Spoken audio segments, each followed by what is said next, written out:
ലോകം മുഴുവൻ കൂരിരുട്ടിൽ മുങ്ങിനിൽക്കുന്ന എവിടെയും ഭയം മാത്രം നിറഞ്ഞുനിന്ന ഒരു കാലം ഒന്നു സങ്കൽപ്പിച്ചു നോക്കൂ.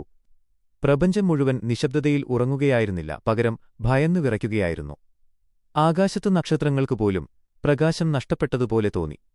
എങ്ങും ഇരുട്ടും അരാജകത്വവും മാത്രം അരങ്ങുവാഴുന്ന ആ സമയത്ത് പ്രപഞ്ചത്തിന്റെ ഒരു കോണിൽ വലിയൊരു മാറ്റത്തിനുള്ള ഒരുക്കങ്ങൾ നടക്കുകയായിരുന്നു.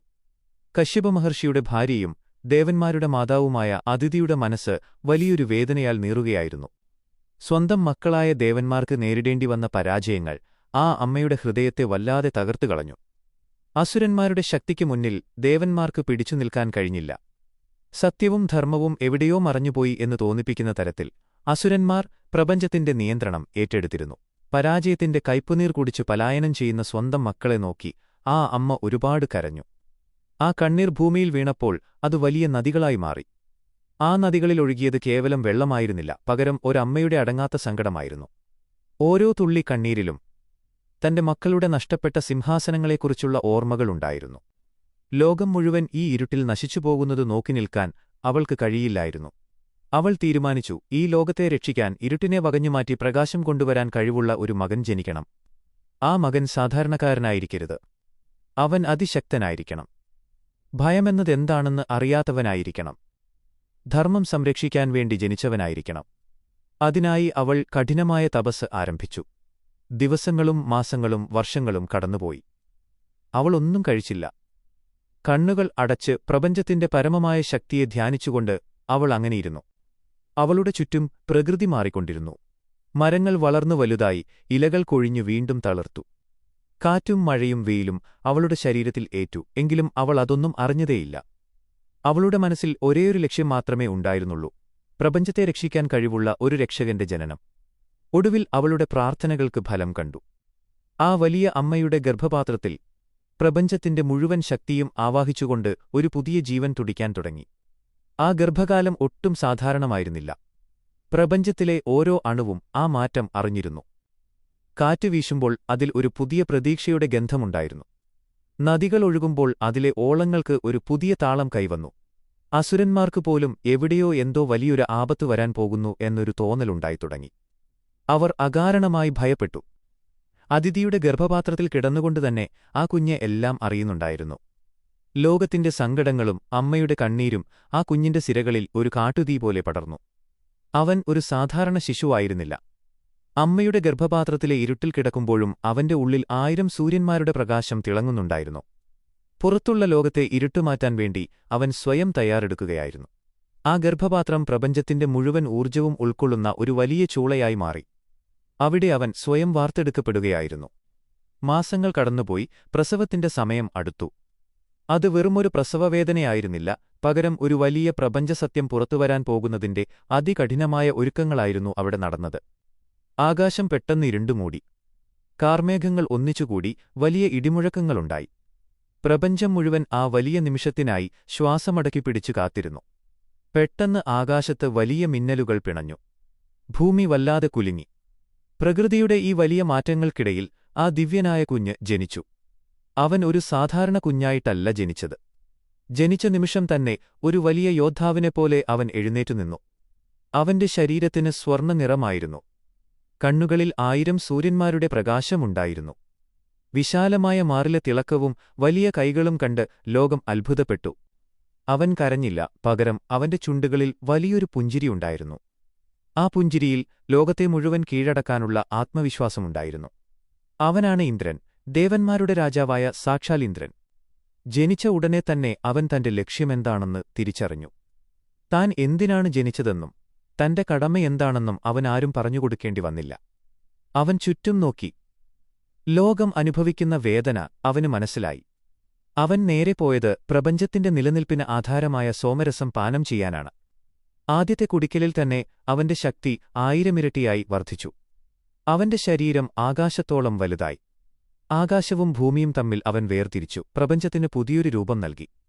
അവന്റെ വലങ്കയിൽ സർവനാശകരിയായ വജ്രായുധം തിളങ്ങി. പ്രപഞ്ചത്തിലെ ഏറ്റവും ശക്തമായ ആയുധം അതവന്റെ കൈയിലെത്തിയപ്പോൾ അതിന് ജീവൻ വെച്ചതുപോലെ തോന്നി. അവൻ വജ്രായുധം ഉയർത്തിപ്പിടിച്ചുകൊണ്ട് ഒരു വലിയ ഗർജനം പുറപ്പെടുവിച്ചു. ആ ശബ്ദം കേട്ട് അസുരന്മാരുടെ ഹൃദയം നിന്നുപോയി. ലോകത്തിന്റെ ഇരുട്ട് മുഴുവൻ ആ ഒറ്റ ഗർജനത്തിലില്ലാതായി. അവൻ മുന്നോട്ടു നടന്നു. അവന്റെ ഓരോ കാൽവെപ്പിലും ഭൂമി കുലുങ്ങി. അവന് നേരിടാൻ വലിയൊരു ലക്ഷ്യമുണ്ടായിരുന്നു. വൃത്രൻ എന്ന വലിയ അസുരൻ. ലോകത്തെ മുഴുവൻ ജലവും തടഞ്ഞുവെച്ച് ലോകത്തെ ഉണക്കി നശിപ്പിക്കാൻ ശ്രമിക്കുന്ന ഏറ്റവും ഭീകരനായ അസുരൻ. ഇന്ദ്രൻ ഒട്ടും ഭയന്നില്ല. അവൻ വൃത്രന് നേരെ നടന്നു. ആ വലിയ യുദ്ധം തുടങ്ങുകയായി. ഇരുട്ടും വെളിച്ചവും തമ്മിലുള്ള യുദ്ധം. ധർമ്മവും അധർമ്മവും തമ്മിലുള്ള യുദ്ധം. ഇന്ദ്രന്റെ വജ്രായുധം ആകാശത്ത് വലിയ വെളിച്ചമുണ്ടാക്കിക്കൊണ്ട് വൃത്രന്റെ മേൽ പതിച്ചു. വലിയൊരു ശബ്ദത്തോടെ ആ അസുരൻ നിലംപതിച്ചു. അതോടെ ലോകത്ത് തടഞ്ഞുവെക്കപ്പെട്ടിരുന്ന ജലം മുഴുവൻ വലിയ നദികളായി ഒഴുകാൻ തുടങ്ങി. വരണ്ടുണങ്ങിയ ഭൂമി വീണ്ടും പച്ചപ്പണിഞ്ഞു. പ്രകൃതി വീണ്ടും സന്തോഷിക്കാൻ തുടങ്ങി. കാറ്റ് വീണ്ടും പാട്ടുപാടി. അതിഥിയുടെ കണ്ണുകളിൽ സന്തോഷത്തിന്റെ കണ്ണീർ നിറഞ്ഞു. തന്റെ മകൻ ലോകത്തെ രക്ഷിച്ചിരിക്കുന്നു. അവൻ വെറുമൊരു മകനല്ല, അവൻ പ്രപഞ്ചത്തിന്റെ കാവൽക്കാരനാണ്. ദേവന്മാർ ഇന്ദ്രനെ തങ്ങളുടെ രാജാവായി വാഴിച്ചു. അങ്ങനെ അവൻ ദേവന്മാരുടെ രാജാവായ ഇന്ദ്രനായി മാറി. ഇത് കേവലം ഒരു കഥയല്ല. പ്രപഞ്ചത്തിൽ എപ്പോഴൊക്കെ ഇരുട്ട് വ്യാപിക്കുന്നുവോ അപ്പോഴൊക്കെ അതിനെ ഇല്ലാതാക്കാൻ ഒരു വലിയ വെളിച്ചം ജനിക്കുമെന്ന വലിയ സത്യമാണ് ഈ ജനനം നമ്മെ ഓർമ്മിപ്പിക്കുന്നത്. നമ്മുടെ ഉള്ളിലെ ഇരുട്ടിനെയും ഭയത്തെയും ഇല്ലാതാക്കാൻ ഇതുപോലെ ഒരു ഇന്ദ്രൻ നമ്മുടെ ഉള്ളിലും ജനിക്കേണ്ടതുണ്ട്. പ്രത്യാശയുടെയും ധൈര്യത്തിന്റെയും വെളിച്ചമായി ആ ഇന്ദ്രൻ എപ്പോഴും നമ്മോടൊപ്പം ഉണ്ടാകും എന്നത് പ്രപഞ്ചത്തിന്റെ ഏറ്റവും വലിയ സത്യമാണ്. ആ വലിയ മാറ്റത്തിന്റെ തുടക്കമായിരുന്നു ഇന്ദ്രന്റെ ജനനം. ഇന്ദ്രന്റെ ജനനവും വൃത്രവധവും പ്രപഞ്ചത്തിൽ വലിയൊരു സമാധാനത്തിന്റെ കാലഘട്ടത്തിന് തുടക്കം കുറിച്ചു. ദേവന്മാർക്ക് അവരുടെ നഷ്ടപ്പെട്ട സ്വർഗരാജ്യം തിരികെ ലഭിച്ചു. അമരാവതി എന്ന ആ മനോഹരമായ നഗരം മുമ്പെന്നത്തേക്കാളും പ്രൗഢിയോടെ തിളങ്ങി. അവിടെ സ്വർണ്ണക്കൊട്ടാരങ്ങൾ ഉയർന്നു. കൽപ്പകവൃക്ഷങ്ങൾ പൂത്തുനിന്നു. കാമധേനുവും ഐരാവതവും സ്വർഗത്തിന്റെ ഐശ്വര്യമായി മാറി. അപ്സരസ്സുകളുടെ നൃത്തവും ഗന്ധർവന്മാരുടെ സംഗീതവും ആ അന്തരീക്ഷത്തെ എപ്പോഴും ഉല്ലാസഭരിതമാക്കി. ഇന്ദ്രൻ ആ വലിയ സിംഹാസനത്തിലിരിക്കുമ്പോൾ ലോകം മുഴുവൻ അദ്ദേഹത്തെ ആരാധനയോടെ നോക്കിക്കണ്ടു. അദ്ദേഹം വെറുമൊരു രാജാവായിരുന്നില്ല, മഴയുടെയും ഇടിമിന്നലിന്റെയും നാഥനായിരുന്നു. ഉണങ്ങിയ ഭൂമിയിൽ ജീവന്റെ തുടിപ്പായ മഴ പെയ്യിക്കാൻ അദ്ദേഹത്തിന്റെ ഒരു നോട്ടം മതിയായിരുന്നു. എന്നാൽ ഈ വലിയ വിജയങ്ങൾക്കും ആഘോഷങ്ങൾക്കുമപ്പുറം ഇന്ദ്രന്റെ മനസ്സിൽ വളരെ സൂക്ഷ്മമായ ഒരു മാറ്റം സംഭവിക്കാൻ തുടങ്ങിയിരുന്നു.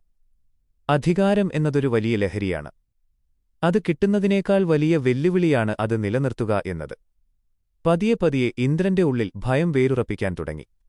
അത് ശത്രുക്കളെക്കുറിച്ചുള്ള ഭയമായിരുന്നില്ല, മറിച്ച് തന്റെ സിംഹാസനം ആരെങ്കിലും തട്ടിയെടുക്കുമോ എന്ന ഭയമായിരുന്നു. ഒരു സാധാരണ മനുഷ്യൻ താൻ കഷ്ടപ്പെട്ടുണ്ടാക്കിയ സമ്പത്ത് നഷ്ടപ്പെടുമോ എന്ന് ഭയക്കുന്നതുപോലെ ഇന്ദ്രൻ തന്റെ അധികാരത്തെക്കുറിച്ച് ആകുലപ്പെട്ടു.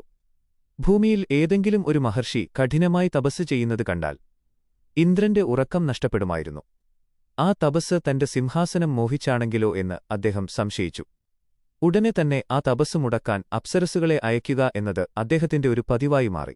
തന്നെക്കാൾ വലിയവനായി ആരും വളരരുത് എന്നൊരു ചിന്ത അദ്ദേഹത്തെ വല്ലാതെ വേട്ടയാടി. ലോകത്തെ രക്ഷിക്കാൻ ജനിച്ച ആ വലിയ പോരാളിയുടെ ഉള്ളിൽ അഹങ്കാരത്തിന്റെയും അരക്ഷിതാവസ്ഥയുടെയും ഇരുട്ട് പതുക്കെ പടരുകയായിരുന്നു. അധികാരത്തിന്റെ ഉന്നതങ്ങളിലിരിക്കുമ്പോൾ ചുറ്റുമുള്ള യാഥാർത്ഥ്യങ്ങൾ പലപ്പോഴും നമ്മൾ കാണാതെ പോകുന്നു. ഇന്ദ്രനും സംഭവിച്ചത് അതുതന്നെയാണ്. ഒരിക്കൽ അതിശക്തനായ ദുർവാസാവ് മഹർഷി സ്വർഗ്ഗത്തിലെത്തി.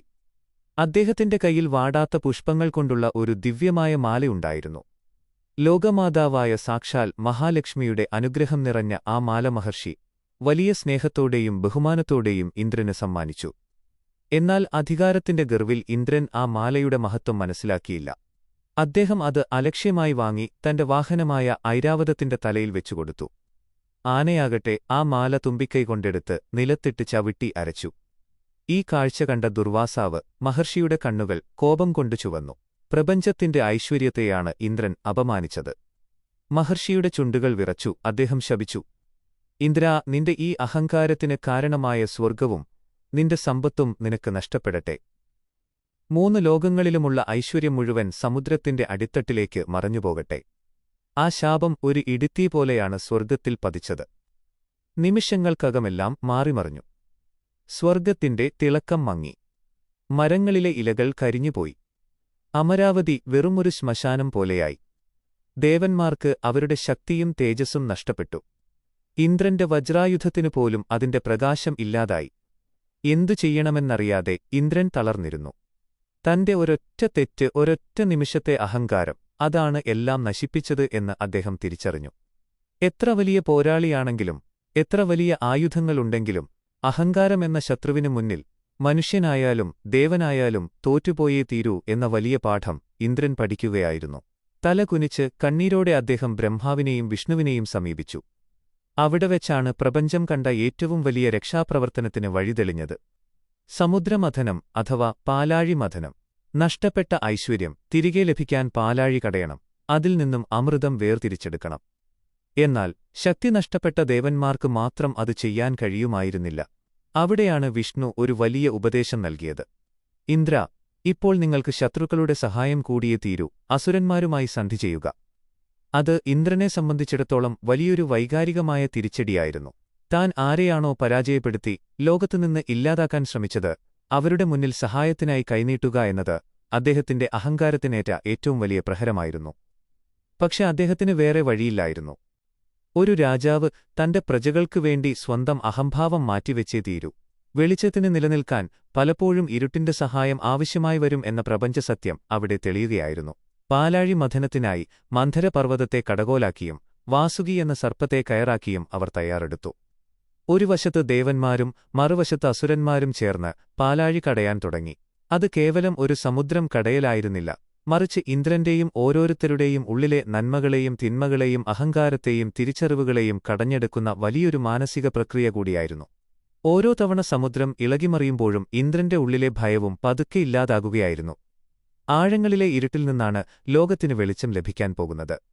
വിഷവും അമൃതവും ഒരേ സമുദ്രത്തിൽ നിന്നാണ് വരുന്നത് എന്ന സത്യം അദ്ദേഹം നേരിൽ കാണുകയായിരുന്നു. ഇന്ദ്രന്റെ യാത്ര വെറുമൊരു അധികാരത്തിന്റെ കഥയല്ല, അത് നമ്മുടെയൊക്കെ ജീവിതത്തിന്റെ തന്നെ പ്രതിഫലനമാണ്. ഉയർച്ചകളിൽ അഹങ്കരിക്കാതിരിക്കാനും വീഴ്ചകളിൽ തളരാതിരിക്കാനും നഷ്ടപ്പെട്ടവ തിരികെ പിടിക്കാൻ സ്വന്തം ശത്രുക്കളോടുപോലും ക്ഷമിക്കാനും തയ്യാറാകുന്ന ഒരു മനുഷ്യന്റെ മനഃശാസ്ത്രം കൂടിയാണ് ഇന്ദ്രന്റെ ജീവിതം നമ്മെ കാണിച്ചുതരുന്നത്. ആ വലിയ പാലാഴിമഥനത്തിന്റെ അവസാനം എന്ത് സംഭവിച്ചു എന്നത് പ്രപഞ്ചത്തിന്റെ മറ്റൊരു അത്ഭുതകരമായ രഹസ്യമായി അവശേഷിക്കുന്നു. പാലാഴിയിലെ തിരമാലകൾ അലറിയടിക്കാൻ തുടങ്ങി. മന്ധരപർവ്വതം അതിവേഗം കറങ്ങുമ്പോൾ അതിൽ നിന്നും വലിയ ശബ്ദങ്ങളുണ്ടായി. വാസുകിയുടെ വായിൽ നിന്നും തീയും പുകയും വമിച്ചുകൊണ്ടിരുന്നു. ദേവന്മാരും അസുരന്മാരും തങ്ങളുടെ സർവ്വശക്തിയുമെടുത്ത് കയർവലിച്ചു. ദിവസങ്ങളും മാസങ്ങളും കടന്നുപോയി. പെട്ടെന്ന് സമുദ്രത്തിന്റെ അടിത്തട്ടിൽ നിന്നും ഒരു കറുത്ത പുക ഉയർന്നുവന്നു. അത് അമൃതമായിരുന്നില്ല, പകരം പ്രപഞ്ചത്തെ മുഴുവൻ നശിപ്പിക്കാൻ കഴിവുള്ള ഹാലാഹലം എന്ന കാളകൂട വിഷമായിരുന്നു. ആ വിഷപ്പുക ശ്വസിച്ച് ദേവന്മാരും അസുരന്മാരും ബോധം കെട്ട് വീഴാൻ തുടങ്ങി. ഇന്ദ്രന്റെ മനസ്സിൽ വലിയൊരു ഭയം വീണ്ടും ജനിച്ചു. താൻ ആഗ്രഹിച്ച അമൃതത്തിനു പകരം ലോകത്തിന്റെ അവസാനമാണോ വരാൻ പോകുന്നതെന്ന് അദ്ദേഹം ചിന്തിച്ചു. സുഖങ്ങൾക്കും നേട്ടങ്ങൾക്കും പിന്നാലെ പോകുമ്പോൾ ആദ്യം നേരിടേണ്ടിവരുന്നത് ഇത്തരം വലിയ ദുരിതങ്ങളെയായിരിക്കും എന്ന പ്രകൃതിയുടെ പാഠം അവിടെ തെളിയുകയായിരുന്നു. ലോകത്തെ രക്ഷിക്കാൻ ഒടുവിൽ പരമശിവൻ തന്നെ വേണ്ടിവന്നു. ആ കൊടുംവിഷം മുഴുവൻ അദ്ദേഹം എടുത്തുകുടിച്ചു. പാർവതീദേവി ആ വിഷം ശിവന്റെ തൊണ്ടയിൽ തടഞ്ഞു നിർത്തി. അങ്ങനെ അദ്ദേഹം നീലകണ്ഠനായി മാറി. തന്റെ സിംഹാസനം തിരികെ കിട്ടാൻ സാക്ഷാൽ പരമശിവൻ വരെ വലിയ ത്യാഗം ചെയ്യുന്നു എന്നത് ഇന്ദ്രന്റെ അഹങ്കാരത്തെ പൂർണ്ണമായും ഇല്ലാതാക്കി. വലിയ നേട്ടങ്ങൾ ഒരിക്കലും ഒരാളുടെ മാത്രം കഴിവല്ല, അത് പലരുടെയും ത്യാഗത്തിന്റെ ഫലമാണെന്ന് അദ്ദേഹം മനസ്സിലാക്കി. വീണ്ടും പാലാഴിക്കടയൽ തുടർന്നു. പിന്നീട് സമുദ്രത്തിൽ നിന്നും അത്ഭുതങ്ങൾ ഓരോന്നായി ഉയർന്നുവരാൻ തുടങ്ങി. കാമധേനുവും ഉച്ചൈസ്രവസ്സും ഐരാവതവും പാരിജാതവുമെല്ലാം സമുദ്രത്തിൽ നിന്നും പുറത്തുവന്നു. ഒടുവിൽ സാക്ഷാൽ മഹാലക്ഷ്മി വലിയ പ്രകാശത്തോടെ ഉയർന്നുവന്നു. ആ പ്രകാശത്തിൽ സ്വർഗ്ഗത്തിന്റെ ഇരുട്ടുപതിയെ മാറാൻ തുടങ്ങി. ലക്ഷ്മീദേവി വിഷ്ണുവിന്റെ മാറിടം സ്വന്തമാക്കി. ഏറ്റവും ഒടുവിലാണ് സാക്ഷാൽ ധന്വന്തരി കൈയിൽ അമൃതകലശവുമായി പാലാഴിയിൽ നിന്നും ഉയർന്നുവന്നത്. അമൃതം കണ്ട മാത്രയിൽ അസുരന്മാർ അത് തട്ടിയെടുത്ത് ഓട്ടി. ഇന്ദ്രന് തന്റെ കണ്ണുകളെ വിശ്വസിക്കാൻ കഴിഞ്ഞില്ല. ഇത്രയും കാലത്തെ കഷ്ടപ്പാടുകളെല്ലാം വൃഥാവിലായോ എന്ന് അദ്ദേഹം സങ്കടപ്പെട്ടു. ഒരു നിമിഷമെല്ലാം നഷ്ടപ്പെട്ടുവെന്ന് തോന്നുമ്പോഴാണ് സാക്ഷാൽ മഹാവിഷ്ണു മോഹിനി രൂപത്തിൽ അവിടെ എത്തിയത്. അതിസുന്ദരിയായ മോഹിനിയുടെ മായാവലയത്തിൽ അസുരന്മാർ മയങ്ങിപ്പോയി. അവർ അമൃതകലശം മോഹിനിയെ ഏൽപ്പിച്ചു. ബുദ്ധികൊണ്ടും സൗന്ദര്യം കൊണ്ടും മോഹിനി അസുരന്മാരെ കബളിപ്പിച്ച് അമൃതം മുഴുവൻ ദേവന്മാർക്ക് നൽകി. അമൃതം കഴിച്ചതോടെ ദേവന്മാർക്ക് അവരുടെ പഴയ ശക്തിയും തേജസ്സും തിരികെ ലഭിച്ചു. ഇന്ദ്രന്റെ ശരീരത്തിൽ വീണ്ടും 1000 സൂര്യന്മാരുടെ പ്രകാശം തിളങ്ങി. അദ്ദേഹത്തിന്റെ വജ്രായുധം വീണ്ടും ശബ്ദിക്കാൻ തുടങ്ങി. വലിയൊരു യുദ്ധത്തിൽ ദേവന്മാർ അസുരന്മാരെ പരാജയപ്പെടുത്തി. ഇന്ദ്രന് തന്റെ പ്രിയപ്പെട്ട സ്വർഗ്ഗവും അമരാവതിയും സിംഹാസനവും തിരികെ ലഭിച്ചു. ഐരാവതത്തിന്റെ പുറത്തേറി ഇന്ദ്രൻ അമരാവതിയിലേക്ക് കടന്നുവരുമ്പോൾ സ്വർഗം മുഴുവൻ പുഷ്പവൃഷ്ടി നടത്തി. എന്നാൽ ഇത്തവണ സിംഹാസനത്തിലിരിക്കുമ്പോൾ ഇന്ദ്രന്റെ മനസ്സിൽ അഹങ്കാരമില്ലായിരുന്നു. പകരം വലിയൊരു തിരിച്ചറിവായിരുന്നു. തന്റെ അധികാരവും സ്വർഗവും എക്കാലത്തേക്കും നിലനിൽക്കുന്ന ഒന്നല്ലെന്നും അത് ഏതു നിമിഷവും നഷ്ടപ്പെടാമെന്നും അദ്ദേഹം പഠിച്ചിരുന്നു. സിംഹാസനങ്ങൾ വരും പോകും. എന്നാൽ രാജാവ് എപ്പോഴും ധർമ്മത്തിന്റെ വഴിയിലായിരിക്കണം എന്നതാണ് ഒരു യഥാർത്ഥ ഭരണാധികാരിയുടെ ലക്ഷ്യം. ലോകത്തിന്റെ നിലനിൽപ്പിനായി ദേവന്മാർക്കും അസുരന്മാർക്കും അവരുടേതായ പങ്കുണ്ടെന്നും പ്രകാശവും ഇരുട്ടും പോലെ പരസ്പര പൂരകങ്ങളാണ് അവരെന്നും ഇന്ദ്രൻ തിരിച്ചറിഞ്ഞു. ഭയമില്ലാതെ അഹങ്കാരമില്ലാതെ പ്രപഞ്ചത്തിന്റെ കാവൽക്കാരനായി അദ്ദേഹം വീണ്ടും തന്റെ കടമകൾ ചെയ്യാൻ തുടങ്ങി. വീഴ്ചകളിൽ നിന്നും പാഠമുൾക്കൊണ്ട് കൂടുതൽ ശക്തനായി ഉയർന്നുവരുന്ന ഒരു യഥാർത്ഥ പോരാളിയായി ഇന്ദ്രൻ മാറി. ഇത് കേവലം സ്വർഗത്തിലെ ഒരു രാജാവിന്റെ കഥയല്ല. നമ്മുടെ ഓരോരുത്തരുടെയും ഉള്ളിൽ നടക്കുന്ന വലിയ പോരാട്ടങ്ങളുടെ കഥയാണ്. നമ്മുടെ ഉള്ളിലെ അഹങ്കാരമാകുന്ന ദുർവാസാവ് നമ്മെ ശപിക്കുമ്പോൾ നമ്മളും ഇരുട്ടിലേക്ക് വീണുപോകാം. എന്നാൽ ക്ഷമയോടെ തളരാതെ പരിശ്രമിച്ചാൽ നമ്മുടെ ഉള്ളിലെ പാലാഴിയിൽ നിന്നും അമൃതം കണ്ടെത്താൻ നമുക്കും കഴിയും എന്ന വലിയ സന്ദേശമാണ് ഈ കഥ നമുക്ക് നൽകുന്നത്. സിംഹാസനത്തിൽ തിരികെയെത്തിയ ഇന്ദ്രന്റെ മനസ്സിൽ ഈ വലിയ മാറ്റങ്ങളുണ്ടായതിനു പിന്നിൽ പ്രപഞ്ചത്തിന്റെ മറ്റൊരു വലിയ സത്യം കൂടി ഉണ്ടായിരുന്നു. നമ്മൾ പലപ്പോഴും കരുതുന്നത് ഇന്ദ്രൻ എന്നത് ഒരാളുടെ പേരാണെന്നാണ്. എന്നാൽ അവിടെയാണ് പ്രപഞ്ചത്തിന്റെ ഏറ്റവും വലിയ കൗതുകം ഒളിഞ്ഞിരിക്കുന്നത്. ഇന്ദ്രൻ എന്നത് ഒരാളല്ല, അതൊരു വലിയ പദവിയാണ്. ഭൂമിയിൽ നമ്മൾ രാജാവ് അല്ലെങ്കിൽ പ്രധാനമന്ത്രി എന്നൊക്കെ പറയുന്നതുപോലെ സ്വർഗത്തെ ഭരിക്കാനും പ്രപഞ്ചത്തിന്റെ സന്തുലിതാവസ്ഥ നിലനിർത്താനും പ്രകൃതി നിശ്ചയിച്ചിരിക്കുന്ന ഒരു ഉന്നതമായ സിംഹാസനത്തിന്റെ പേരാണ് ഇന്ദ്രൻ എന്നത്. ഹിന്ദു പുരാണങ്ങളനുസരിച്ച് പ്രപഞ്ചത്തിന്റെ കാലചക്രം മന്വന്തരങ്ങളായിട്ടാണ് വിഭജിക്കപ്പെട്ടിരിക്കുന്നത്. ഓരോ മന്വന്തരത്തിനും ഒരു ഇന്ദ്രൻ വീതമുണ്ടാകും. അതായത് ഒരു നിശ്ചിത കാലഘട്ടം കഴിയുമ്പോൾ പഴയ ഇന്ദ്രൻ സ്ഥാനമൊഴിയുകയും പുതിയ ഒരാൾ ആ സിംഹാസനത്തിലെത്തുകയും ചെയ്യും. ഇപ്പോൾ സ്വർഗം ഭരിക്കുന്ന നമ്മൾ ഈ കണ്ട കഥകളിലെ നായകനായ ഇന്ദ്രന്റെ യഥാർത്ഥ പേര് പുരന്ദരൻ എന്നാണ്. ഈയൊരു യാഥാർത്ഥ്യം ഉൾക്കൊള്ളുക എന്നത് ഏതൊരു രാജാവിനെയും സംബന്ധിച്ചിടത്തോളം വലിയൊരു മാനസിക സംഘർഷമാണ്. താൻ എത്ര വലിയവനാണെങ്കിലും എത്ര ശക്തനാണെങ്കിലും ഒരു കാലഘട്ടം കഴിയുമ്പോൾ ഈ സ്വർണ്ണക്കിരീടവും അധികാരത്തിന്റെ ചെങ്കോലും മറ്റൊരാൾക്ക് കൈമാറി താൻ ഈ സ്വർഗത്തിൽ നിന്നും പടിയിറങ്ങേണ്ടി വരുമെന്ന സത്യം ആ സിംഹാസനത്തിന്റെ തിളക്കത്തിന് പിന്നിലെ വലിയൊരു നോവാണ്. ഇതുകൊണ്ടാണ് ഭൂമിയിൽ ആരെങ്കിലും കഠിനമായ തപസ് ചെയ്യുകയോ വലിയ യാഗങ്ങൾ നടത്തുകയോ ചെയ്യുമ്പോൾ ഇന്ദ്രൻ എപ്പോഴും ഭയപ്പെട്ടിരുന്നത്.